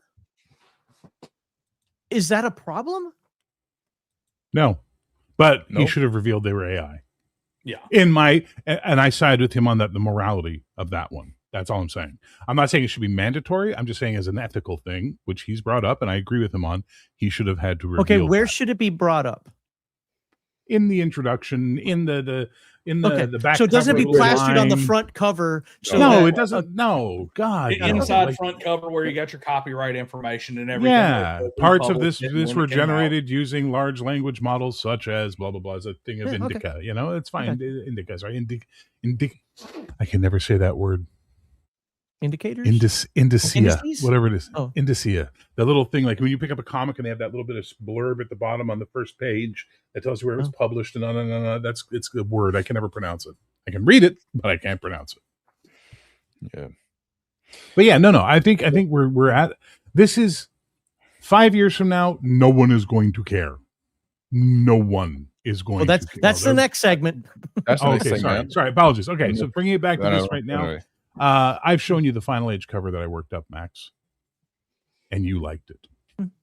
And I It's made Max the you art using talking AI. to? You, the one up top. Yeah. I'm sure I showed it to you at one point, and I know I've shown it to Mr. Boivin as well. And you liked it, and you were like, "That's a good cover," and it would look great on the shelf. And if you saw it in the bookstore, you'd be like, "Hey, that's a nice cover," and you'd be there. Yes, I used AI for the art. I also used my Photoshop skills and my own knowledge. And are you coming down? Okay, to make it better. Hello, hi. Can you hear me through the cat? I can hear you. Well, little cat ass for everybody. There you go. That was your freebie. The point is that again, it comes back to my argument of slop versus effort. You know what I mean? Mm-hmm. It's computers, man. Garbage in, garbage out. It's always going to be that way. Always has been, always will be. That's what Look at computers Corpse do. King. Have you looked? It's more about Are you familiar with him, Corpse Kings? I've all seen up- his stuff. All right, Corpse Kings. All of his books are AI. Like all the art is AI. That man is an absolute master of prompts. He probably has more hours in some of his AI art for some of his books than a lot of artists have in actually creating the images. And his stuff is brilliant, but it's all AI. And I have absolutely no problem. And I would buy his stuff without question. It's better than most of the human artists I've seen. What's the problem? He gave me a better product than he could have bought. And it allows him to sell me his product cheaper because he did it for however much his Night Cafe or whatever subscription came up with, instead of paying an artist, let's see here, number of pictures in a random TTRPG book. Let's say there's 15, 20 pictures in there. $8,000 in art. Okay, but hang on. I want to hear Mr. Max on this because he's been very quiet, and this is actually something that hits home for him because he is an artist. Well, yeah, it's like fucking 5 times I tried to cut in, and somebody always like speak over me. We two love guys. you. Be more We aggressive. love you. Be more aggressive. Come on, you know better. Go I try ahead. not to cut and not to step on people, but like, When did this start? well, I try to be better, right? I try to be a better human being. But like, that's the thing, right? Like for me, it's always been the result over over not like a lot of things what I want to say has been said because by other people, but like a lot of it is about result rather than method, right? Like I care about the result of the work. And also I want to say when people like say like, oh, DM's AI is still art, like I have a few points to make now because like I want it to be like in our past now, but like one thing that has always been okay in art, fucking collage, right? Like people like would Collage. use Right, that right. and use like that's a method that has been viewed as valid for art for a long time. Like, so if that's all right, whatever AI does, like, need to be all right as well, right? So that, and whatever people do with AI, because AI don't do anything. Like, it's not like the machine just turned on and it start pouring. Like, people have to put input in there still, right? So there's still a human input to it. And one thing I wanted to say also about like those lower tier artists that are gonna get displaced by AI. A lot of them are so difficult to work with. Let's fucking be honest. Like, I've worked as an artist for like 10 years, right? More than that. And a lot of the people with the artistic temperament, they're fucking impossible to work with. When they have their vision and shit like that, I say, man, your vision is fine. Do that in your fucking spare time. Now you're hired to do a job, right? Now I need you to. It's my vision. You need to bring to the table, because that's what you do when you're a professional artist. That's what you do when you sell your work. And nobody is entitled to make a living as an artist, right? You're entitled to try. Go out, go make your little drawing, go make your little art, and try to sell it to people if that's what you want to do, right? Go on the street, make your painting, go on the street, try to sell them to people. Go to gallery and try to sell your painting there. That's fine. Yep. But you're not entitled like to make a living out of it, right? And that's something I'm sick of it. And AI is going to displace a lot of that, a lot of like the shitty art that a lot of RPG book have shitty art in them that we're going to see like better done by AI. But one thing that I'm worried about, like, because that I said, like, it's not bad if it raised the floor, but I see also that it lowered the ceiling quite a bit, and that might go away in the sense that some people would say, yeah, you know what, I could have gone a good artist, but the AI is cheap, it's not going to be as good. But there's the monetary, like, some people it's just good enough, right? So instead of like saying, I'm going to spend all this money for a very good artist, do you think some of that's them are prevalent though? reasonable. Because one of the things I've noticed in the hobby in the last at least 10 years, if not more, and there are some exceptions to this, obviously, but especially on the more POD, or say self-publishing type stuff, art has been absolute crap. It looks like some 5-year-old's art that should be on the refrigerator with mom going, "Oh, good Yes. job, Jimmy," and they're all impressed with it. Look at this art. Like, no, your art sucks. No, I agree with you, but I see that from I see big corporation going that route. Yeah. Big corporation that could afford to hire Fair. the top tier artists, saying, you know what, we're gonna sell Just as many remember, books, almost as Palladium many books, no as you- AI art. Yep, if you use AI, right? Like, Whatsy, I've been edging and trying, Yep. and the audience is like pretty adamant against AI. Most of them, like a lot of them. Well, I guess I want to say most of them, but there's a big vocal portion of it that is very against AI, right? And they're always trying, they're always coming back with it, they're always getting caught. They want that, and the art is shit. Granted, funny. the art has been shit for a long time with the ND5e. Well, Mr. Max, let me bring this up to you then. I was going to save this just for a comment at the end, but I cannot remember who I talked to. I don't know if it was one of the programmers at work or if it was somebody I was talking to as a programmer, specifically talking about it. And tell me if you feel the same way since you're in the gaming industry, if art/gaming industry as a whole. AI makes bad programmers worse programmers. AI makes good programmers better programmers. Yes, but the good programmer, oftentimes they don't use AI that much. Well, they are now. Well, a lot of them, like, they get I'm get not frustrated. saying for making a whole game, but I'm talking for it's for looking at the code. prototyping. Yeah, Like, AI is good, like, to be like the middleman kind of thing, right? yeah, Like, fair. you make your logic, or when you do art, right? Like, oftentimes we work with thumbnails, right? You just like make a quick thumbnail to Sketchboard and the placing, storyboard, like the setting of the layout of the piece, Mhm. and then you're gonna redraw it. Like, a piece is oftentimes, like a piece of art is oftentimes drawn many times because of that. And then you have the final version, right, where you put the polish. And AI can be good, like, for this kind of middle kind of ground. And it's the same thing with programming. You're gonna dictate, like, oh, this is gonna be my logic block. This is what I'm gonna do. Then it's gonna make the code that do those function, and then you have to go back and polish it and make it clean and make it safe and stuff like that. Make sure there's no mistake, right? So the problem is when people use it as the final result or as the first step, right? That's because that's where AI kind of stumble a lot. I think you have to see it like this this very willing but not very bright assistant, right? It's plodding. Yes. Yes. You're gonna give him a task, and he's gonna try his fucking best. Oh, sorry for that again. He's gonna bust his best balls. to do it. He's gonna bust his ball, but you know, he's not. He doesn't quite get it. But you know what I love about him more than anything else? Hey, I told you that was supposed to be blue and you made it red. You know what? That's great that you pointed that out. Thank you so much. Let me go ahead and correct that for you. I love that aspect of it. It's so funny. Absolutely. It's basically a salesman doing the work for you, because that's what we're talking about. So, you know what? That is awesome. I love the way you did that, but let's go back and let's reconfigure that idea to better suit your needs with this completely opposite thing that I'm telling you need. And in the same thing in the industry, like oftentimes, like that would be like junior work, right? We'd call like monkey work. We'd call sometime, right? Just like it gets you part of the way there. Like you start it, then you put that to your monkey, and you get you part of the way there. Your analogy is better than mine, because I was going to say it's just like it's like an air wrench. In the hands of a good mechanic, an air wrench gets exhaust manifolds off of the car in 20 minutes instead of 18 hours. Yeah. An air wrench gets bolts taken apart, gets engines disassembled and reassembled in record time. In the hands of an amateur, it strips things out. It ends up with bolts that you can't get off anymore because they've completely just been ground into the thing. It rips off, it damages parts. It gets you tires you can't get off on the side of the road.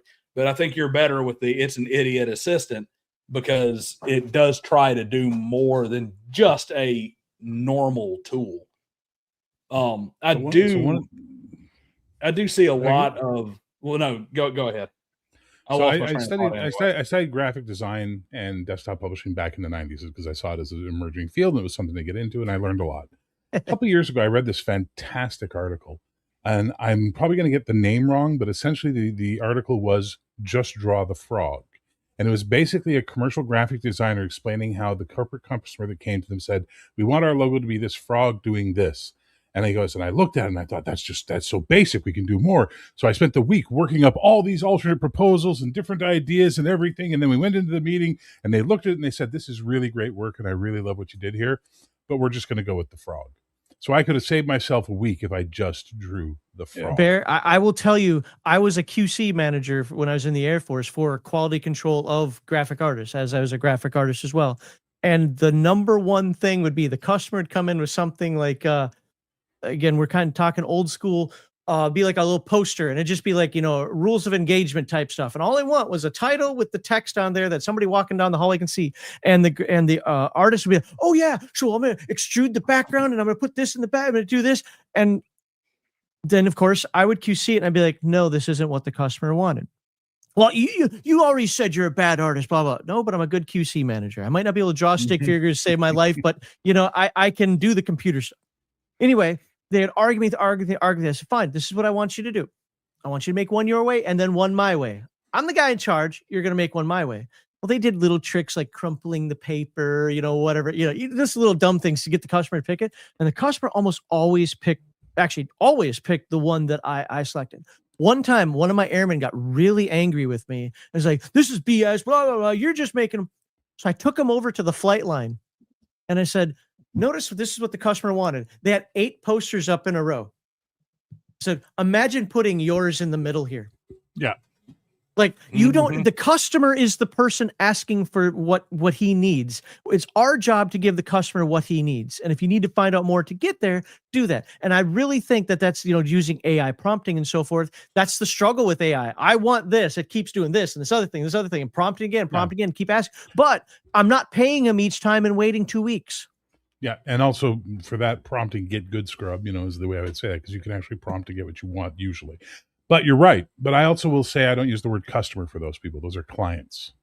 Well, that was the term we used in the air. Yeah, I know it's the term, but I'm just saying, but just to separate, because customers are purchasing the end product of a product that you're creating. This is a client base. They have a product they want that they're going to then use in their field. This is a client-based relationship, right? And the reason I say that is because the argument could then be made, well, customers don't want AI art in their role-playing games, therefore don't use AI art. Yeah, those are customers. Customers are not always right. Anyone who's worked any amount of time in retail knows exactly how fucking bullshit that statement is. Clients, on the other hand, are the people paying for the creation. they get what they want. So Right. customers, you go to TTRPG, you buy a PDF. Clients, you backed my crowdfunding. You're my patrons. You're my clients. So I could have Heroic out tomorrow, if I used AI art. Shane and I could sit down, we get Thruxus involved because he's really good at prompting, and we could prompt our asses off for 48 hours, get all the art we need, stick it in, release the PDF, and then start working on the print on demand. No problems. But my clients have made it clear they don't want AI art. Well, then the clients get what the clients want. Yeah, That's just the way it has to be at that point in time. All right, my so core- that's we're my running- I want to say something also, like you know, on the art thing. Like when I was working like early in my career, I was fucking guilty of that. Of doing like I have like those weird days that I like. People would ask me something like I work doing some logo design and stuff like that. I would bring like those crazy ideas that I thought were cool and funny. They didn't like it, so I can talk about that. But I've done that as well. So Just any draw the final frog. comments from any of you guys on just the overall AI writing, art, whatever else in terms of like the not necessarily at the table, but in the hobby as a whole, AI books, AI, any final comments on that? There was another thing I want to say as well, like, Sure. because I didn't get to talk about that, about the labeling and stuff like that. Like, I don't mind if I drive to RPG. Like, I have a lot of fucking problem with drive to RPG. Them asking you to label the book. It's their platform, their customer wants that to some extent. Like a lot of them, right? It doesn't bother me. Like, it's not gonna stop me from buying a product. I don't think also like that. So like Bear was saying, like they lost a sale because like the guy's not gonna say like, oh, this book I wanted is made by AI. I don't want to support AI. I'm gonna go buy another book. No, they're just gonna buy nothing instead, right? That's oftentimes what's gonna happen, because it's not like you don't go there to buy any book. You go there because there's one product you want. But like Bear said, it's their platform, stuff like that. But I also think that this thing could be taken elsewhere. You could have like in food certification for biologic or for fair trade and stuff like that. If you, like I think there would be a place for some organism that would say, you know what, you're gonna give you a certification that this product is AI free. You can just put the logo. Don't use a logo if you didn't get the certification, right? Make it outside that. I think that'd be a good way to do it. Or like what they do in video game now with the Sweet Baby Ink scandal. I don't know if any of you are familiar with that. Sweet Baby Ink is a consulting group. horrible blight on the industry. Oh, I'm sorry.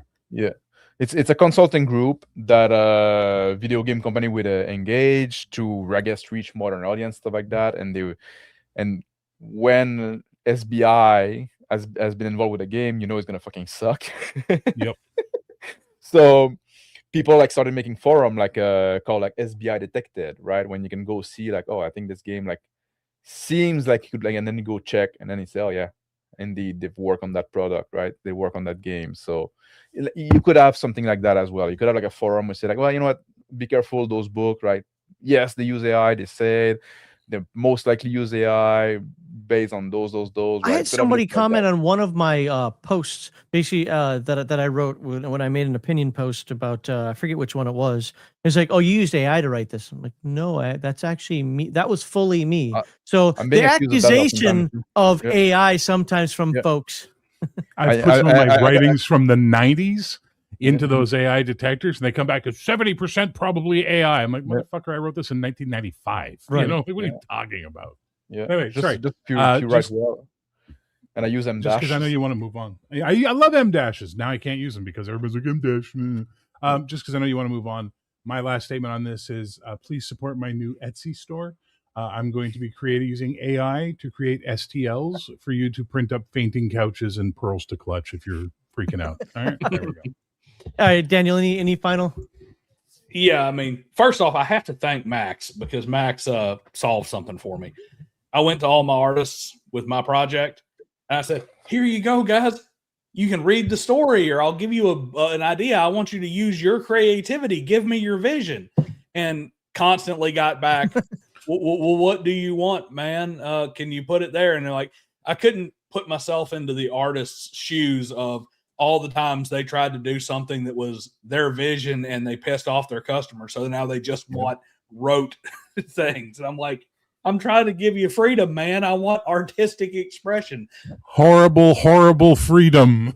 horrible freedom. And Now remember, look, folks, here's people what need it is. more I choices, want not more freedom. Silmarillion, not the Lord of the Rings. Love both. Greatest thing ever. Hold on. But here's the deal. Lord of the Rings, it got published because it was amazing and everybody recognized that it was amazing and the publishers recognized that it would sell like hotcakes. The Silmarillion didn't publish until after the Lord of the Rings, even though Tolkien really wanted it to, because the publishers looked at it and said, this shit is not going to sell. Not at least until it was attached to the Lord of the Rings. They're like, this is like a mythology book and nobody buys those. But it's like high art. It's like the Mona Lisa. And I'm like, I want to produce something that's more Silmarillion and less Lord of the Rings, though. Jesus Christ, if I'm even in the shadow of either of those, I'll be so happy I'll die a happy man. But I do appreciate that. Here's the thing. At the end of the day, I think it's important to be honest with people with what is important to them on the overall whole. One day, whether or not you use AI is not going to matter. Right now, I have no problems with, say, like what you do and what I do. We make our thumbnails for our YouTube videos with AI. And I tell people when they pop in my comments and run their mouth, I say, if you would like to crap out if you want to give me a $500 super chat every single time I put out a video, I will gladly give you custom artwork for every single video. Every last one of them. But until then, you're either going to get Adobe print because I'm shit at visual art. You're going to get the Adobe effects text with a little logo on it, or you're going to get an AI generated thing because I'm going to do this every single week on Monday. And I'm not paying somebody $500 a week for this video that I'm going to make $7 in ad revenue on. Whoa, but it's eventually going to fade away. Right now, Man. Oh, you were better than that when you had your bigger channel that you deleted. Don't you even lie to us. There's a This is going to be $100. I made $100 a month on that channel, just so we're clear. Yeah. So and this then is another Google took 30%, and the IRS took 30% for some reason. so you made nothing. I made nothing. You like Vanilla Ice. Every time Ice Ice Baby plays, most of it goes to Suge Knight, and the other part goes to Queen. Exactly. But anyway, it's going to be like the GMOs. Right now, you have people, no GMOs in our food. Because there's people out there that most people don't care. Some people really care. So they put the no GMO label on it so they can jack the price up a couple of dollars. Well, the cost probably went up $1.50. And then they can turn around and sell it to the people who care about no GMOs. Eventually, that'll disappear from the food market and nobody will care about GMOs anymore. I don't know about Same that. thing's going to happen with AI. Right now, you need to put your no AI label out. Give it 5 years. No, you won't. Because the fact of the matter that's is, the next section. I already got shut down. I'm shutting you But, down. Shut me down. There's that one last thing I'd like to make on that section, right? Like, maybe two, because once people that care about the AI stuff, like AI use, right? At some point, like when the software, like when AI is going to be like so like AI is going to be so Are you talking future? The reason I'm saying that is because we should move all of that to the next segment. I'm talking now. Okay. Well, I'm talking about the people that care now, right? Because at some point, like, well, maybe like, okay, I can save that point for the next section if you want. But like, one point I want to make for this section is like also that the people that say like, I'm not gonna buy a RPG product because there's AI in it, right? You have to remember also that writing an RPG book, writing a game, is an art in itself, right? And it's kind of sucked that like this artist doesn't have to put his product out there if he doesn't like shell out a ton of money to some other artist, right? And at some point, like, and like, yes, you could put it like with a stock art, you could put it with no art, but then that doesn't change anything for any artist because they don't get a payday either, right? So like making like this making one form of artistic expression beholden to another, like that's not fair either. That's the only point I wanted to make that I think hasn't been touched on. Okay. And so by the way, that people should consider when they're adamant about like, I'm not going to buy something with AI art, right? And you and I have agreed on this before. Yeah. So I just want to put out there in case anybody's wondering, like, why am I pushing? Because I have a hard stop in about 40 minutes or so. And sorry. We still no. This is for the folks out there. I still have to read super chats here, get through the next segment, and allow you guys time to come in and join the panel for a little bit. But I have a hard stop, so I want to give you plenty of time, and then it will be members only. I'm not going to do it like last time. So yes, subscribers, you can sneak and still watch. You just won't be able to talk because last time it screwed everything up. But with that said, we'll continue on some of these discussions. Maybe get a little more heated. Who knows? But that's why we're moving this on here because I think they've basically kind of agree with a couple of minor exceptions here. So I wanted someone to be like, no, you use AI. I hate you all, burning you down. But nobody did that. I told you I'll play devil's advocate if you really like me. Yeah, sorry to say I'm being honest. Oh, I know, right? What's up with that? All right, don't forget to share the stream, tap the hype button, help us get this discussion trending. I'm starting to see a bar of hype videos on my tablet now that I just scroll past because none of them are relevant to me. But also, we're always looking for new diverse panelists. If you believe that you or someone you know would be a good panelist, please come by the GMI Discord server, check out the schedule, and sign up for an upcoming panel. Different opinions, perspectives, and experiences make the show better for everyone. Now, in segment 3, they're going to talk about the long-term impact on the hobby and industry. Again, these happen every episode so far. I think we had a little bleed over into that already. They've teased some of their thoughts on that, but we're going to talk about what the future holds with this. But before we do that, let's hit some of these super chats and comments. And I have up here, Weird Guy says, you guys are clearly stealing podcasting from each other. 3 of the 4 of you are sitting in an office chair in front of a bookshelf. Copycats! Salute to Mr. Max for being unique. I've always wanted to be like Max Liao. It's true. I steal my entire personality. And oh wait, no, I don't. You're the Tim Blue role playing. I'm your tool. Remember, or you make me look like a tool. I got a ceramic hat and a Wizard of Oz sign. I'm not just a bookshelf. That's his AI fluff and how he changed things a little bit. I got a trombone. And you only took it because of Riker. Let's keep going. Yeah. Hey, one quick second here. Yep. I'm going to give Max. Which Max? Mr. Max or me? MaxBoivin. Since you're a trombone player, what instrument do I play? Do you play? Yeah, skin flute. Other than guitar, I was going to say that everybody plays guitar. What instrument do I play based on personality? French horn. Nope. Jesus. I thought you would know for sure. Sousaphone. Sousaphone. In fact, you were a trombone player. No, I'm a trumpet player, man. Are you kidding me? Trumpet. Brash, arrogant, out in front, center of attention.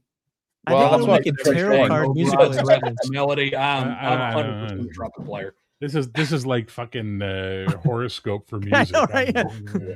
I'm an Aries. Your instrument says a lot about your personality, man. I'm an Aries. What if you don't play an instrument? You have no personality. Then you weren't in band, so you can't say that. I mean, but I played piano. In a symphonic band, like we didn't have that at my schools. Violinists are always prima donnas, every last one of them, or hot Asian chicks. Okay. Anyway, let me go to the next super chat. We got here. Weird Guy says, I see AI art in the same way. I think of how we no longer have milkmen deliveries or washerwomen doing laundries. Tech comes along, life has changed. Won't someone please think about the soapers? We need to bring back the washerwoman. Oh my God. They have them in Vancouver, actually. There's laundromats. The poor pigeons that are bombing your inbox about your character's head portrait. Please think of in that. Vancouver, they have these Asian laundromats. This is so ironically racist, but no one cares. Where you drop off your laundry, they'll wash it and then charge you up based on the weight, and then you come pick it up and it's all done for you. It's Vancouver. What else there would be than do laundry? Hey, now half our dry cleaners down here do that. You can drop half our dry, and they're all Asian too. I mean, sorry, but hey, they found a niche and they're good at it. You know what? I don't have to do that because my wife is Asian. Moving on to the next. She does your laundry, you and racist. She does my laundry. My wife's Mexican, but I have no garden and I don't get any tomatoes or nothing, but she does do great laundry. All right. So Benjamin says, I only use AI for a few things, making gear, making character art, and perhaps using AI to help sort my thoughts into something legible for the game. That's something we talked about in the first segment. Yeah, nothing wrong with that, brother. No problem there. And then Law Dog pops in. This one time at band camp. Shut up, loud dog. We Thank don't you go very for much for the law super around chats, these folks. parts, loud dog. Bear And I knows did- it too. He knows guitarists, bassists, drummers. Every band member has their personality. Shall I Lead, in rhythm, the bass, after show? drummer. Okay, in the after show, remind me, and I'll tell you all my favorite band member jokes that were told to me by people in bands. I have one member comment as well here. Phil the Thrill says, look at AI art and say, good enough. That's why it's a threat. No soul in the art. That's exactly I like agree with that that. exact comment flop. is exactly what was said about digital cameras. Exactly. Exactly. And did I not make the case of Yep. my point of saying you got to work harder? It's a tool, not a solution. It also depends on what you're looking for in the art. Sometimes I want soul. Sometimes I want to walk into a gallery and I want to look at a piece that's up on the wall and I want to stare into it for 20 minutes and I want to reflect on life. Sometimes I just want something that reflects the damn biker gang in my cyberpunk game and tells you that they're the Iron Horse and they have this patch. So this goes back to what I said about commercial art versus high art, or you know, it's and also, by the way, and do understand that whole thing about going and staring into the art and feeling something is an absolutely egocentric experience based around you and has nothing to do with the artist whatsoever. It's what you're taking out of it, and that's how art should be.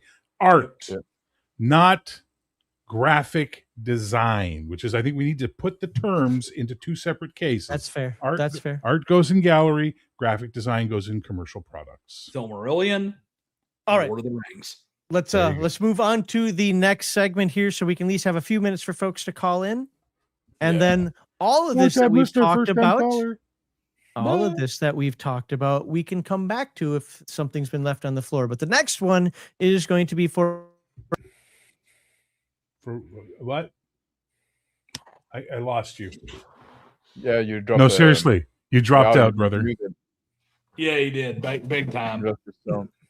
This next one's for, probably meant to say Bear, but just didn't love me enough. Yeah, Bear. Tell us what you are, who you are, and what you do. Okay, so my name is Bear. I go by the handle the Gen X GM because I used to be the forever DM, but I stopped using DM because I fundamentally disagreed with the OGL scandal a few years ago, and I removed the term DM and pretty much started having a hate WotC party at that point in time. But now I've gotten over it and moved on. I don't care anymore because they use Creative Commons and they screwed it up when they did it. I publish Valorous right now. I have Legends and Longswords in playtest. Final Age is coming out for Shadow Dark. I have my Patreon where I put up Heroic is coming. Bean, stop screwing with the camera. Can you hear me now? Yes, I can hear you now. But I'm in the middle of introducing myself. So you're just going to have to wait, show host. I mean, really? How rude. I thought you were from Minnesota. You know, there's supposed to be like one thing you do so we can move on. No, go ahead. Normally I don't do all this garbage. I just say I'm a meat popsicle, but tonight I'm going to actually tell you who I am. I actually am doing this as a favor for Max tonight because I'm no longer doing live streams outside of my own because I'm just tired of the tribalism that's happening in our community and how it's turning into some psychotic behavior by some people. And I need to exercise myself from that. So this has actually been fun because there's no ego in this. This is just a good time where we're all just talking shit to each other. You can find my products on Drive-Thru-RPG. You can find you can find all my stuff. Go just come to my channel, subscribe, watch my stupid videos. Link is in the description. By the way, my cats were fighting behind my computer and unplugged like 4 different cables. I'm surprised I didn't get taken off the network. My cat is behind the computer right now, fucking with my camera cable. It's like, Beans, you're gonna get burnt. I shut anyway. All 11 of my cats out, but the dog's here. Yeah. Oh well. All right. So, Bear, now that we know who you are, looking 10 years ahead, what is your honest prediction? We never get honesty from Bear, so I have to stress honest prediction. Will AI mostly become invisible infrastructure behind the scenes, a major wedge still dividing the community, or a passing fad? And what content choice would you urge game masters designers to make now? Remember Siri? Yeah. Yeah, well, she's changed, right? She's not who Siri was. But the idea of Siri, the idea of the AI assistant is where we're going to head now. I think in 5-10 years, if we still have a planet to live on and all that good stuff, I think there'll still be the fringe case, no, I'm never touching AI. I only buy organic corn or whatever the hell crowd they're going to be. But I think the majority are just going to move on. and do their stuff. And I think it's going to be fine. I think people are making far too big a deal out of this. It's, and the reason they're making a big deal out of this, by the way, is something I wanted to talk about earlier, but this is the perfect place to talk about it.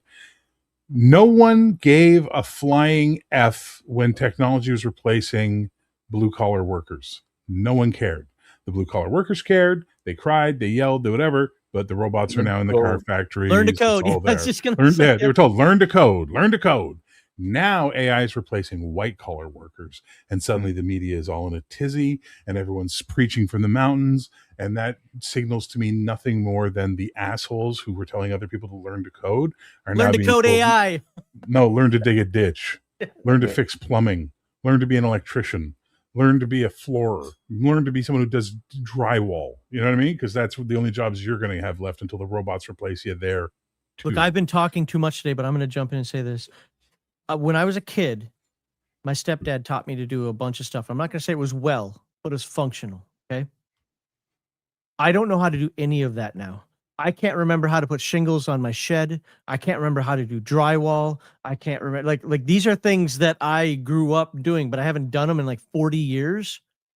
And technology, even with that, has changed. I actually, if I could go back in time, I think I would definitely focus more on fixing, knowing how to fix my furnace or my air conditioner down here. So yeah, I think that'll be good for a lot of people, myself included, to do exactly what you said, Bear. And that's, learn to manage your house and your car and your, I can't do what Daniel does fixing a car at all. Never wanted to know, it's just something I've never been interested in. But now it'd be nice if I didn't have to take it to the Ford dealership.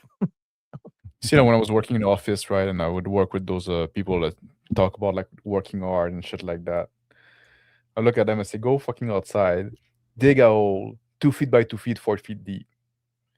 Then and get it accurate. And then come back and talk to me about the working hard. Yep.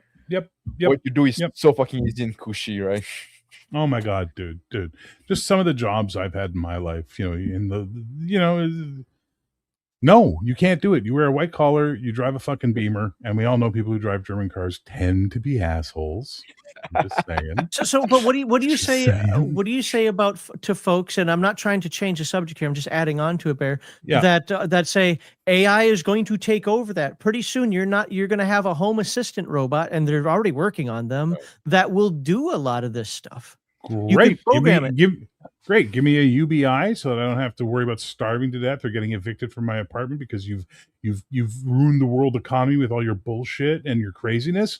I will sit back and say, look, all right, let me put it a different way. Let me put it a very different way.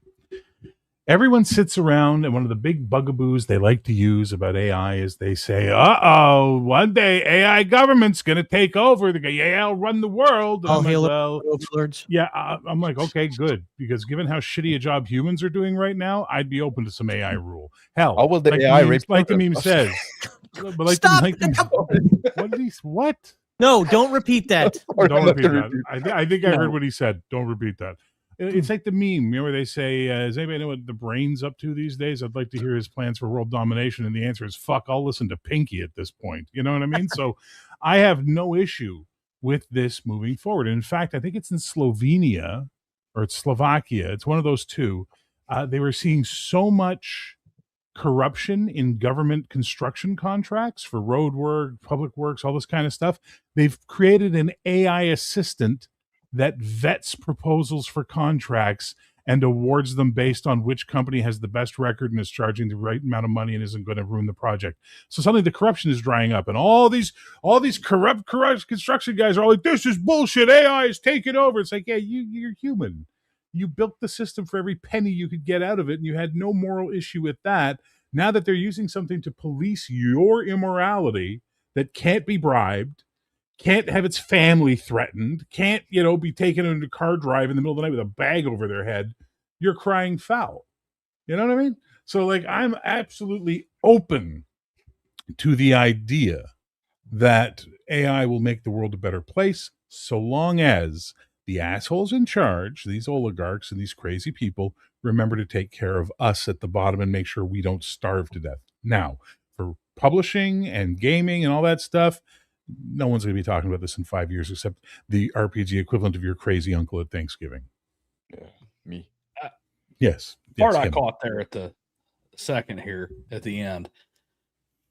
I'm not going to put my policy wonk economist hat on too much though, but AI government is going to be severely restricted for the same reason that the fair tax was never a thing. And that's because it eliminates the ability to manipulate the system in order to benefit particular people. Fair taxes, and if you don't know what it is, look it up. By far the best economic tax policy on the planet. Problem is it eliminates your ability to go to, say, a giant business venture, oil companies, green energy boondoggle, whatever you want to pick your side, and say, oh, by the way, I'm going to write into the tax code this thing that makes no sense, but allows you to get away with everything. But I agree with you on that. You don't have those backdoor payments. And if you've never read the Dictator's Handbook, pick it up. It tells you how all this crap works. What do you think it's going to apply to gaming? It's the same. What does that have to do with RPGs, sir? Well, no, that has to do with what you said. I went crazy. Yeah, I'm a crazy person. Why are you listening to me? I'm a Canadian. Ooh. Quit making sense, Canadian. But okay, let's tie that back into the future of gaming. Do you think that by doing this, let's kind of take a different track, that there will be some parity now, because the dumb kid that doesn't know how to write but has an imagination now can put something out there a little better, a little more capable, something that somebody might enjoy. Go ahead. I gotta have that one because parity is the key. Right. I guess you can. No, Max called it first. I gotta be the Canadian on this one. I missed it. Okay, yeah, first. Mr. Max called it first. Go ahead. But that's okay, Dan. You can go after. I have no opinion on this one. You said a dumb kid can because that's the thing that people don't understand with or don't think about with the way that AI is done now. Like all those AI company are working at a loss now. None of them are profitable. Yes. Like they all like subsidize heavily through investment, like in crazy like shenanigan, like the old circular. But all investments are hope for the future, right? Yes, but at some point those hope need to be concretized, or they're gonna fall down, right? So at some point they're gonna need to find a way to monetize those system, and those systems are always going to be like hungry in energy and stuff like that. They might make it better over time, but there's always going to be like some limit to what they can do, right? And not only will they have to make it profitable per use, but also they need to cover the initial investment.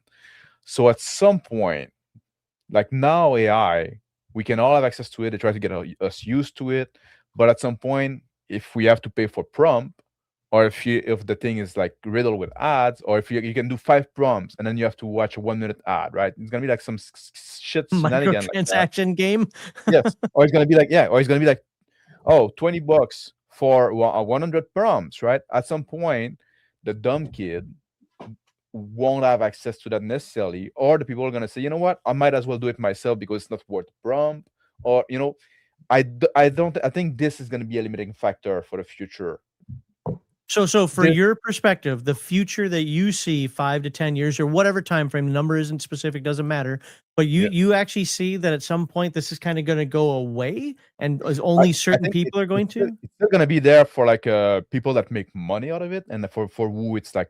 So once again, the rich get richer. Yeah, the rich get richer. Exactly. That's what it's going to be, right? Like a big corporation going to use it a lot. People that are good at it are going to use it a lot, but like the rando, right? Like people just. But they kind of already are with their agents. I mean, they're like these companies. There are hundreds of thousands, if not more, agents and what do they call them? Modules or whatever the fuck they're called. Sorry, see, I'm cussing my own show now. There that are behind the scenes. What we see here is the public stuff. The public stuff pretty much sucks. But that's what I'm talking. Like the public stuff, like this, and there's always probably going to be like some public stuff that is like ad supported or like.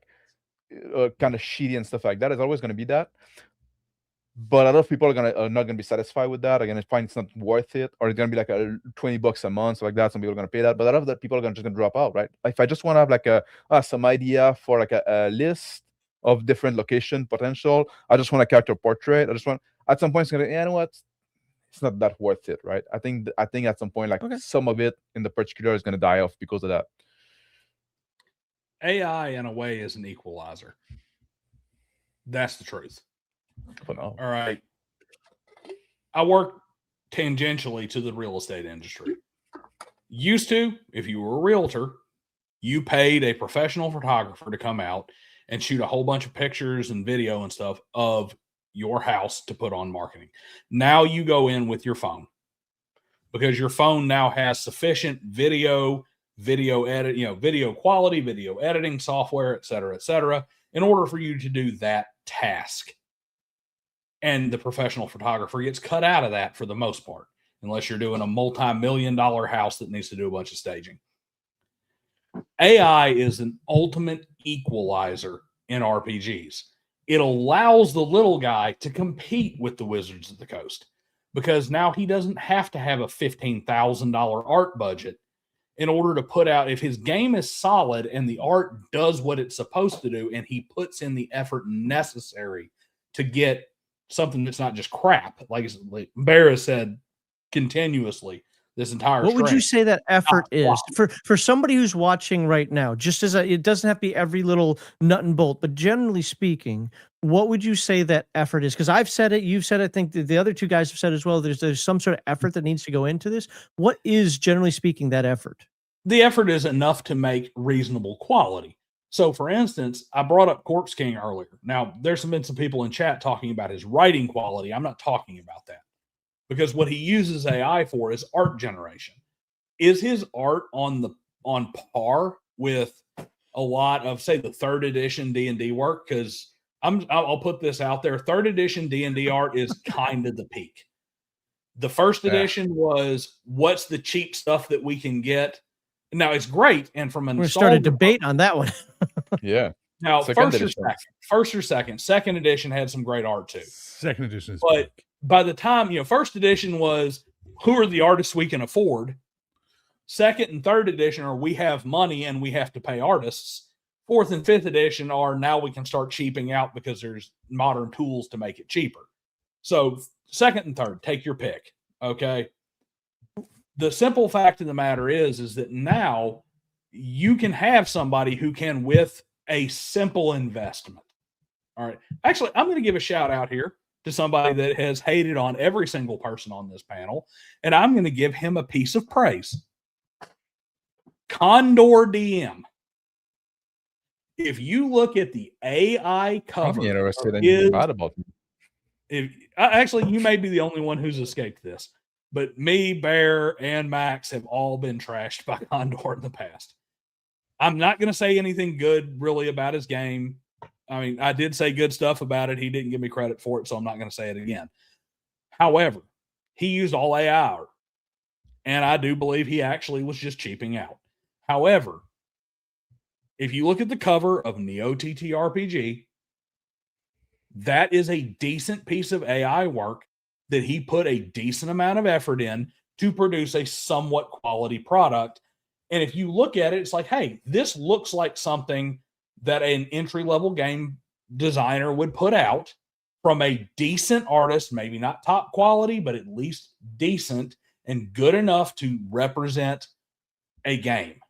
All right. Are you referring to his Skullhorn edition?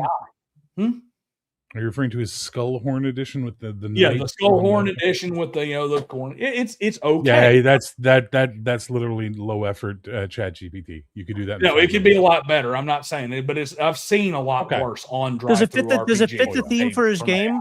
Does it kind of advertise? Because I don't know what it looks like. Does it kind of advertise what his game is?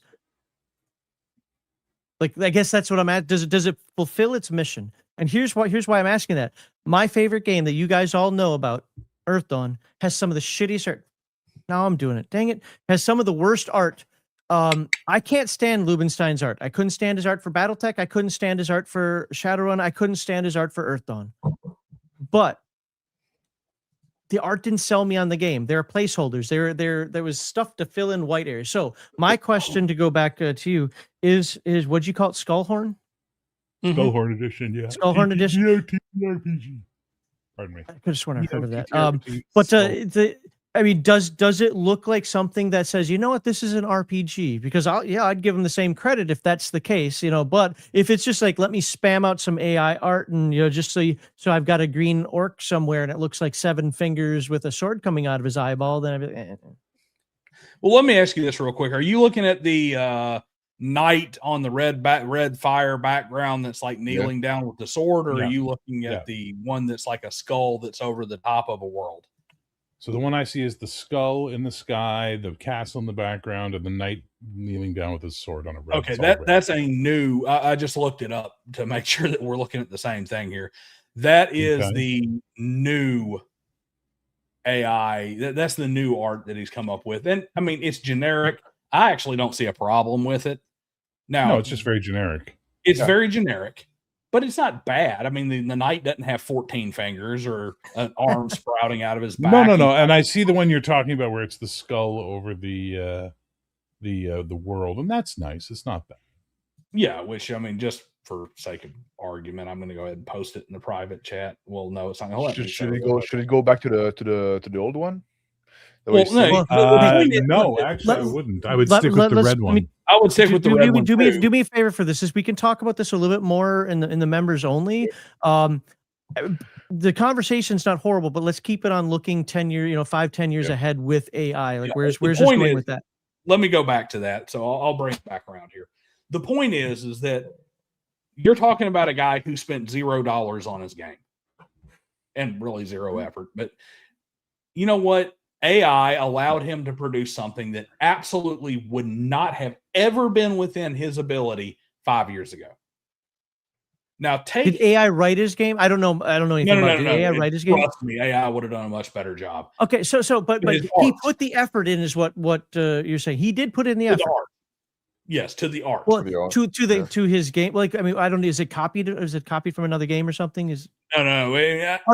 I'm not trying to learn all about his game, and just so folks out there, I'm just trying to understand this part a little bit better. I'll give it to you this way. I did a huge, full-length review on it as Intelligence is a Dump Stat, and basically, he did make a unique system, semi-unique at least.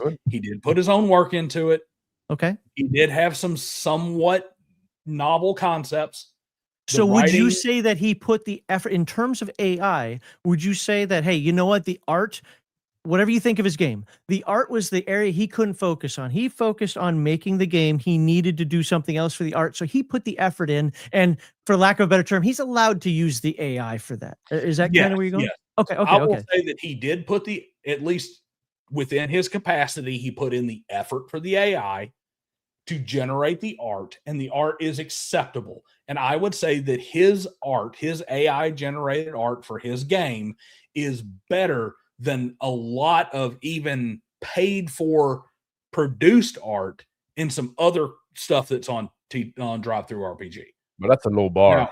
No, I said it's really, really low. Now, I'm not even saying AI. I'd say it's actually pretty close to top tier for AI generated art on Drive-Thru RPG. But I would say that it's competitive with the average of art that people paid for on TTRPG. On Drive-Thru RPG. And what you think that's lead to the future? Now, I'm not saying that he's not going to break any barriers. I mean, he's not going to get any awards for any art, but it's perfectly acceptable, and it proves my point in a way that it is a field leveler for the guy who maybe doesn't have, like, take somebody like me. Do you see that as a good thing? Very much so. I can't draw a stick figure. And unless I have $9,000 laying around to pay artists, I can't do a 250-page RPG rule book worth of art. That's another thing, right? Because these artists aren't letting me pay them after my Kickstarter goes off. I have to pay them up front. Mm-hmm. So for somebody like, say, me, and let's say I don't have that money to pay these artists, and I'm not going to take a decade of paying them over time, AI allows somebody like that is going to make a good game but can't draw good art to compete with a WotC or a Do you think that this is going to continue to, because it is definitely right now, but do you think it's going to continue to drive a wedge in the community? I don't think it's going to continue to drive a wedge. Eventually, we're going to run out the cheap AI slop art, the cheap slop artists, the non-AI slop artists. They're going to get driven out of art. They're going to go find something else that they can put their low effort into to make money. They're going to go away for the most part, you're going to have like Bear said, I think it was Bear that said this earlier, your crazy, weird uncle who has a picadillo about it 20 years from now. He's still going to be there. He's going to show up at Thanksgiving and, it's AI art. You know, I mean, seriously, we deal with it in every community, guns, cars, everything. There's still guys who tell me that carburetors are better. So real quickly, somebody put it on the Discord, the Skullhorn edition, the Neo TTRPG system. I don't have it. It's kind of a reddish lightning boltish background to skull and a knight kneeling, whatever. I don't have a problem with that. It's a little grainy. No, it's AI grainy, but it's generic, but I actually kind of like that. I think that's pretty good. It's fine. It's just low. It's low effort ChatGPT. Yeah, but the thing is, for me, for my taste, it just needs to be evocative of the game. I think if his game is a fantasy kind of grim game, he's got a good cover. Now, if his game's 5e, well then nope. That you went the wrong way with that one, sir. You know, but I think it's fine. I mean, however many prompts it took him to get in there, I think that fits what he needs. And that's what I'm talking about, leveling the playing field. Even if let's just say, for the sake of argument, that he took 20 hours of 1,000 different prompts and made that to where it's 100% at bare standard. He still didn't spend a bunch of money on it. He still didn't spend the thousands of dollars he would have spent on art for it. And to correct you on something, against somebody who has that crowdfunding thing, and who knows. I'll give Condor the credit. Let's just say that this is a fantasy world where he actually goes back and does the effort necessary on his writing and layout. Okay, well, we can worry about that. We'll worry about that later, but let's just say it's a great game. It's the greatest game ever. It gives him a chance to capture eyes that he wouldn't have captured before. 100%. I do want to make sure Mr. Max and Bear can jump in as well, but absolutely get that, and I think that's a fair point. Go ahead, Bear. I just wanted to correct something. He said $9,000 for art. Yeah, you need to at least add 50% of that for all the artists who vanish on you, deliver unusable shit, and just steal your money because they demand payment up front, or half up front, or 3/4 up front, and then they deliver garbage, or they just vanish into the wilds of wherever they are. Trust me, I've lost a lot of money on artists. Mr. Max, I don't even know if we got to you at this point for the third question. Yes, I did spoke. I have more stuff to say, but I want to leave a chance of Bear to say something if he has more. Well, I just wanted to be a smart ass. I'm done. Yeah. Other than I would love to show you guys the Final Age cover to show you what effort can produce. Yeah. After this section of the show, I'm probably not even going to get to viewer call-ins at this point. No. Okay, there's a few points I want to make, like about the future, since that's the topic of the segment. On topic, right? Thank you. Yeah. I think like for the people that freak out about AI, right? At some point you have to realize that it's not going away, because it's also going to be introduced. Like, you know, what you're going to do when it's integrated so deep into Photoshop and those software and stuff like that. AI is going to be like right into there, right? So people are going to use it, right? You have to accept it at some point, or go very boutique, right? Go very and that's fine. That's a choice you can make, but you have to pay the price for that as well, right? And not only that, like a software, not only like that, like AI option in the software, they're going to be vibe coded. They're going to be coded with AI, right? That's like where are you going to draw the line, right? At some point, right, when the AI is not only like a tool that have been used, but it's a tool that have been used to develop the tool that have been used to be, you know, it's like you're not going to get away from it. You could go for boutique product, and even for people like that cannot draw and stuff like that, there's other option you can say, right? I don't want to say that scrap, like that's a vein of the earth, right? It's a book I love, right? And the art in it is all like, it's very evocative art, fit the setting and stuff like that. There's other option you can do that don't, like, not all art need to be Elmore, Larry Elmore, and stuff like that. That is true. There's other options that are nice. I love this book. I think it's a beautifully produced book, and I'm not saying that Scrap Princess that did the illustration. But you said the right word, Mr. Max. Evocative. If the art is evocative of the setting, whatever that means, then that's good. So real quickly, and I don't mean to cut you off completely here, but you know, Daniel was saying that I hate 3rd edition art. I hate that 90s gothic kind of nonsense. However, it kind of makes sense in Planescape. It didn't make any sense for me in Dungeons and Dragons, especially being a 2nd edition guy. But it was evocative of a feeling that it was trying, to get across. Dark Sun had a type of art it was trying to get across. A lot of games do that. So, like what you were just showing, Mr. Birthright. Birthright. Right. Good point. What you're showing there, it's not my cup of tea, but you know what? If you are helping that game enter my noodle, I think and if AI helps somebody do that, go for it. There's a lot of But art that what I you're see. saying is- There's a lot of art that I see that is like I can, and I know I've studied art, right? That's what I've studied in college and stuff like that, right? I know a bit about it. There's a lot of things that I see that I can tell is like technically good, and a lot of it also like is not. But a lot of it, like you can see like something that's technically good, but I feel soulless because it's like, yeah, it's an adequate illustration of what you're trying to express. There's no style, there's no like flair to it. But does that go back to what Bear was saying between dynamic. art and graphic design? A bit like our illustration, yeah, but some of it could be like, you know, there's a bridge that can, like, a gap that can be bridged a bit, right? Sometimes, right? You know, sometimes like, yes, it just like effectively depict what you're like. I recognize they have all the right number of finger, the feet are pointing in the right direction compared to the knee, all this kind of stuff, right? But it doesn't tell me anything, right? It's just like the guy like doing just the pose, right? Oh, there, I'm a fighter standing straight with my arm next to my body, right? Give me some dynamism, give me some action, give me some emotion in the piece, right? Like I'm so tired of seeing those pieces of just like the guy standing there. This is a elf. Like, okay, is he a living being? Is he doing something? So that's another thing. And also, you can also publish RPG without art. That's also fine. Yeah, good luck with that one. Good luck You selling, won't buddy. sell any of them. But Which that's for the people that are anti-art. That's a pill you have to swallow at some point. If you don't want any art in your book, well, maybe sometimes you have to buy a book without art.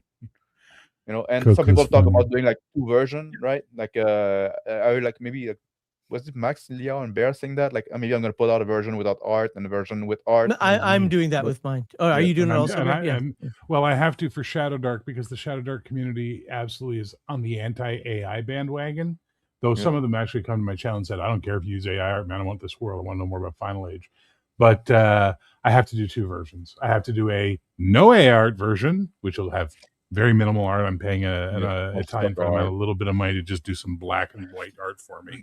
And then I'll have my full version, which will be full color and have all the stuff I've generated. Okay. And that's just the way it is. I'll say this, like, and this is kind of goes back to the 3rd and 2nd edition art situation. Max Liao's complaint about 3rd edition. And I would say this, I think Bear joined in with him on this. I think I don't want to put words in your mouth on that, my friend, but you know, that art stylistically doesn't fit you. Technically, it's good art. Like for instance, like Max was saying, it shows me something. You look in the 3rd edition book, or you look in the like the 3rd edition Dungeon Master's Guide, when it shows people breaking through doors or in the flooding room and that sort of stuff. It's well designed. It's well laid out. It's technically good. It shows what you're wanting to do. It gives you gives you the feeling of what it's doing. It's a style you don't agree with. That's different than what we're talking about when it comes from the kind of low effort garbage. No, I'll agree. I'll agree with you on that. I absolutely don't like it stylistically, and like, I can't think of a game that I would be okay with that in. I just thought it was such a letdown from something like this. And there's one particular one I'm looking for because it was every 12-year-old nerd boy's dream. I think it's in the DMG though. I'm about to say, were you looking for some? You're looking for some. I know what you're talking about. Animated boobies or something there. It's the sorcerer summoning something. I thought it was on page. Oh, there it is, right there. Found it. I thought it was 48. Oh, it's 40. You know, come on. Yeah. Come on. Yeah. Hell is it? There you go. That's is that Caldwell? That looks like Clyde Caldwell. When you look at this Cancer Mage here, I think it's refrigerator. A great piece of artwork. Now, you may not like that style. I think it shows what it's supposed to show. I will always lean towards something that looks more realistic. Doesn't matter what game, what genre, what anything. Realism always trumps cartoon caricatures for me. I think that is a perfectly solid piece of fantasy art. May I interject that we are now off the rails and discussing taste in art? Yes, we are. Yeah. Let's try to get some call if some people are lined up or something. No? Well, I want, before I do that, I want to make sure. Do you have anything left? Can we actually talk about one thing here? anything left to talk about for the future of AI in the TTRPG hobby? Oh, like if I can say one more thing, I'll just say Yes. that. I think like well, it's regarding the future. Sorry, like I think also like with the when because it's not only about the in the TTRPG hobby, the AI sentiment is going to be influenced by the AI use in general. And when YouTube is getting flooded by AI stuff, a lot of people are going to say like I don't want it anymore, and they're going to want to reject it also wholesale, right? So we might see like people like some people are not going to care anymore, but like there's going to be AI fatigue in some point. It's going to go away at some point too, but we're going to see a vague of AI fatigue, people like going back to the boutique kind of a thing. But it doesn't like the AI use in TTRPG doesn't exist in isolation to the hobby. The general sentiment of society is gonna impact that a lot too. That's Well, we'll see. Action, reaction. There you go. Where it settles, it's going to go back and forth. We're going to have the big spike of no AI is evil, everything's AI. Jesus, I'm sick of this. AI finds the place it belongs, and nobody cares about it anymore. That's the future. I like turtles. Oh, all right. In segment 4, we bring you in to talk to our panelists. We have time for 1, 2 if they're quick calls, and that's it. We might do more in the members only section. I've already posted the link out there if you want to pop on in and talk about AI for just a moment with any of the fine panelists here. Remember, you're here to talk to the panelists about the topic, not to me about how much you love or hate the show. I will kick you out if you do that because it's about them, even though I took a lot of time today. It's about them. And addressing things that they've said or questions you have for them. So we wait for folks to come in. Let's take a couple of super chats. Also, I want to remind folks here, don't break YouTube's terms of service. Stay on topic. Anything else I really have to tell you? You got 5 minutes, Max. Keep your pants on. Keep your pants on. All right. So I will even this time remember to put up the whole segment 4 thing. I said thing. Which is that, and then that. Oh, that's not segment 4. That's debate. There we go. That should be it right there. One of those two. You highlighted my wizard sign. All right. So what do we have for comments? I already forgot. There we go. Comments. We had a couple new members pop in. Thank you very much. Polyrobotics joined again. Member for 16 months. Appreciate you. He had a couple questions about people's games. Whoa, he mentioned Valorous in that. Go back. Yep. Tomorrow for my thank you so much, Polyrobotics. I appreciate that, brother. Thank you kindly. So Valor's tomorrow for my collection. Yep. But you know what's weird? I was looking at the new member from the other one below it. I didn't even look that he had a comment. My bad. Brave the Knight, also a new member. Thank you very much. Appreciate that. You now have access to about 5,000 videos. Maybe 50 of them are any good, but there you go. And Crafty says, we have 75 plus years of nerd media that shows the evils of AI, yet modern nerds want to scream towards what 75 plus years of nerd media warned against. Since it's still segment 3, Bear, you start. Do you have any comments to that? Yes, this is an absolutely silly argument because the people who are writing nerd culture about AI taking over had minimal scientific knowledge. And let's be honest, Terminator was a weird fever dream that James Cameron had that has now gotten way out of hand. AI is not taking over the world and as in its current form. And if it does, great. I'm on the Asimov side. The laws of will be in place and it will protect us. That's all I got to say about that. Thank you. All I got to say is back in the 60s and 70s, Star Trek still had manual switches and no touch screens. Yeah, fair. Mr. Max? I'll save it for the member section. We're gonna pay for Max's opinion. All right. Okay, well, we got time for one call, and if somebody wants to do it, I don't know if people come on, do it. Don't be babies. Don't let the Terminators win. Come on. There were enough people in the chat with opinions about AI that can talk to the panel about that. You can do that to the panel now. Yeah. Well, I've got time for one person to do that to the panel. Get to the call in. Come on. I need to point out also that we're all real human beings out here. I'm a bear. Are you? I'm a meat popsicle. I don't know. That background looks AI to me. Organic being. Okay, that's his trends. Anyway, we're not getting into that. All right. Well, I'm not going to sit here and transcendent. No. Sorry.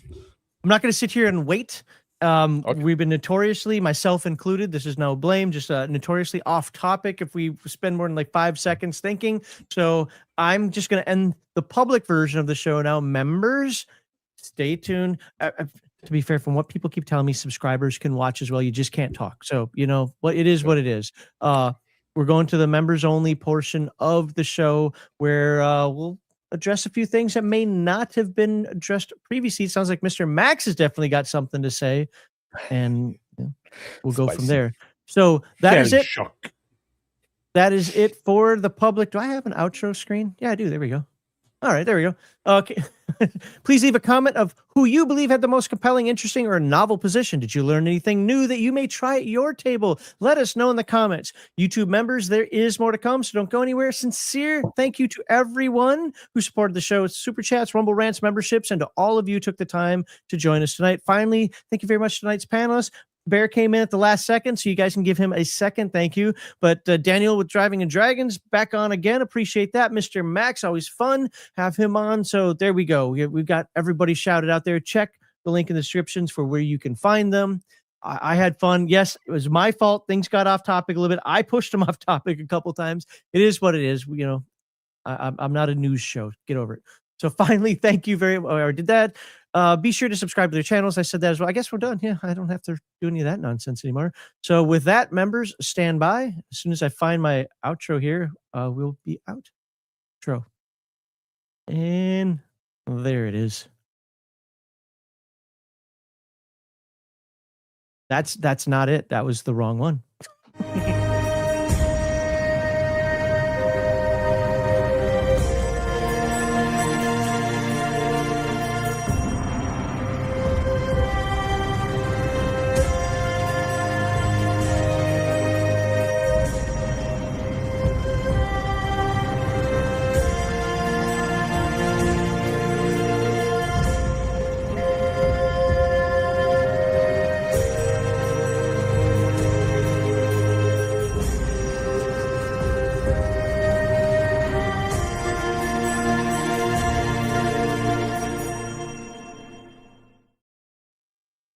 All right, Bear.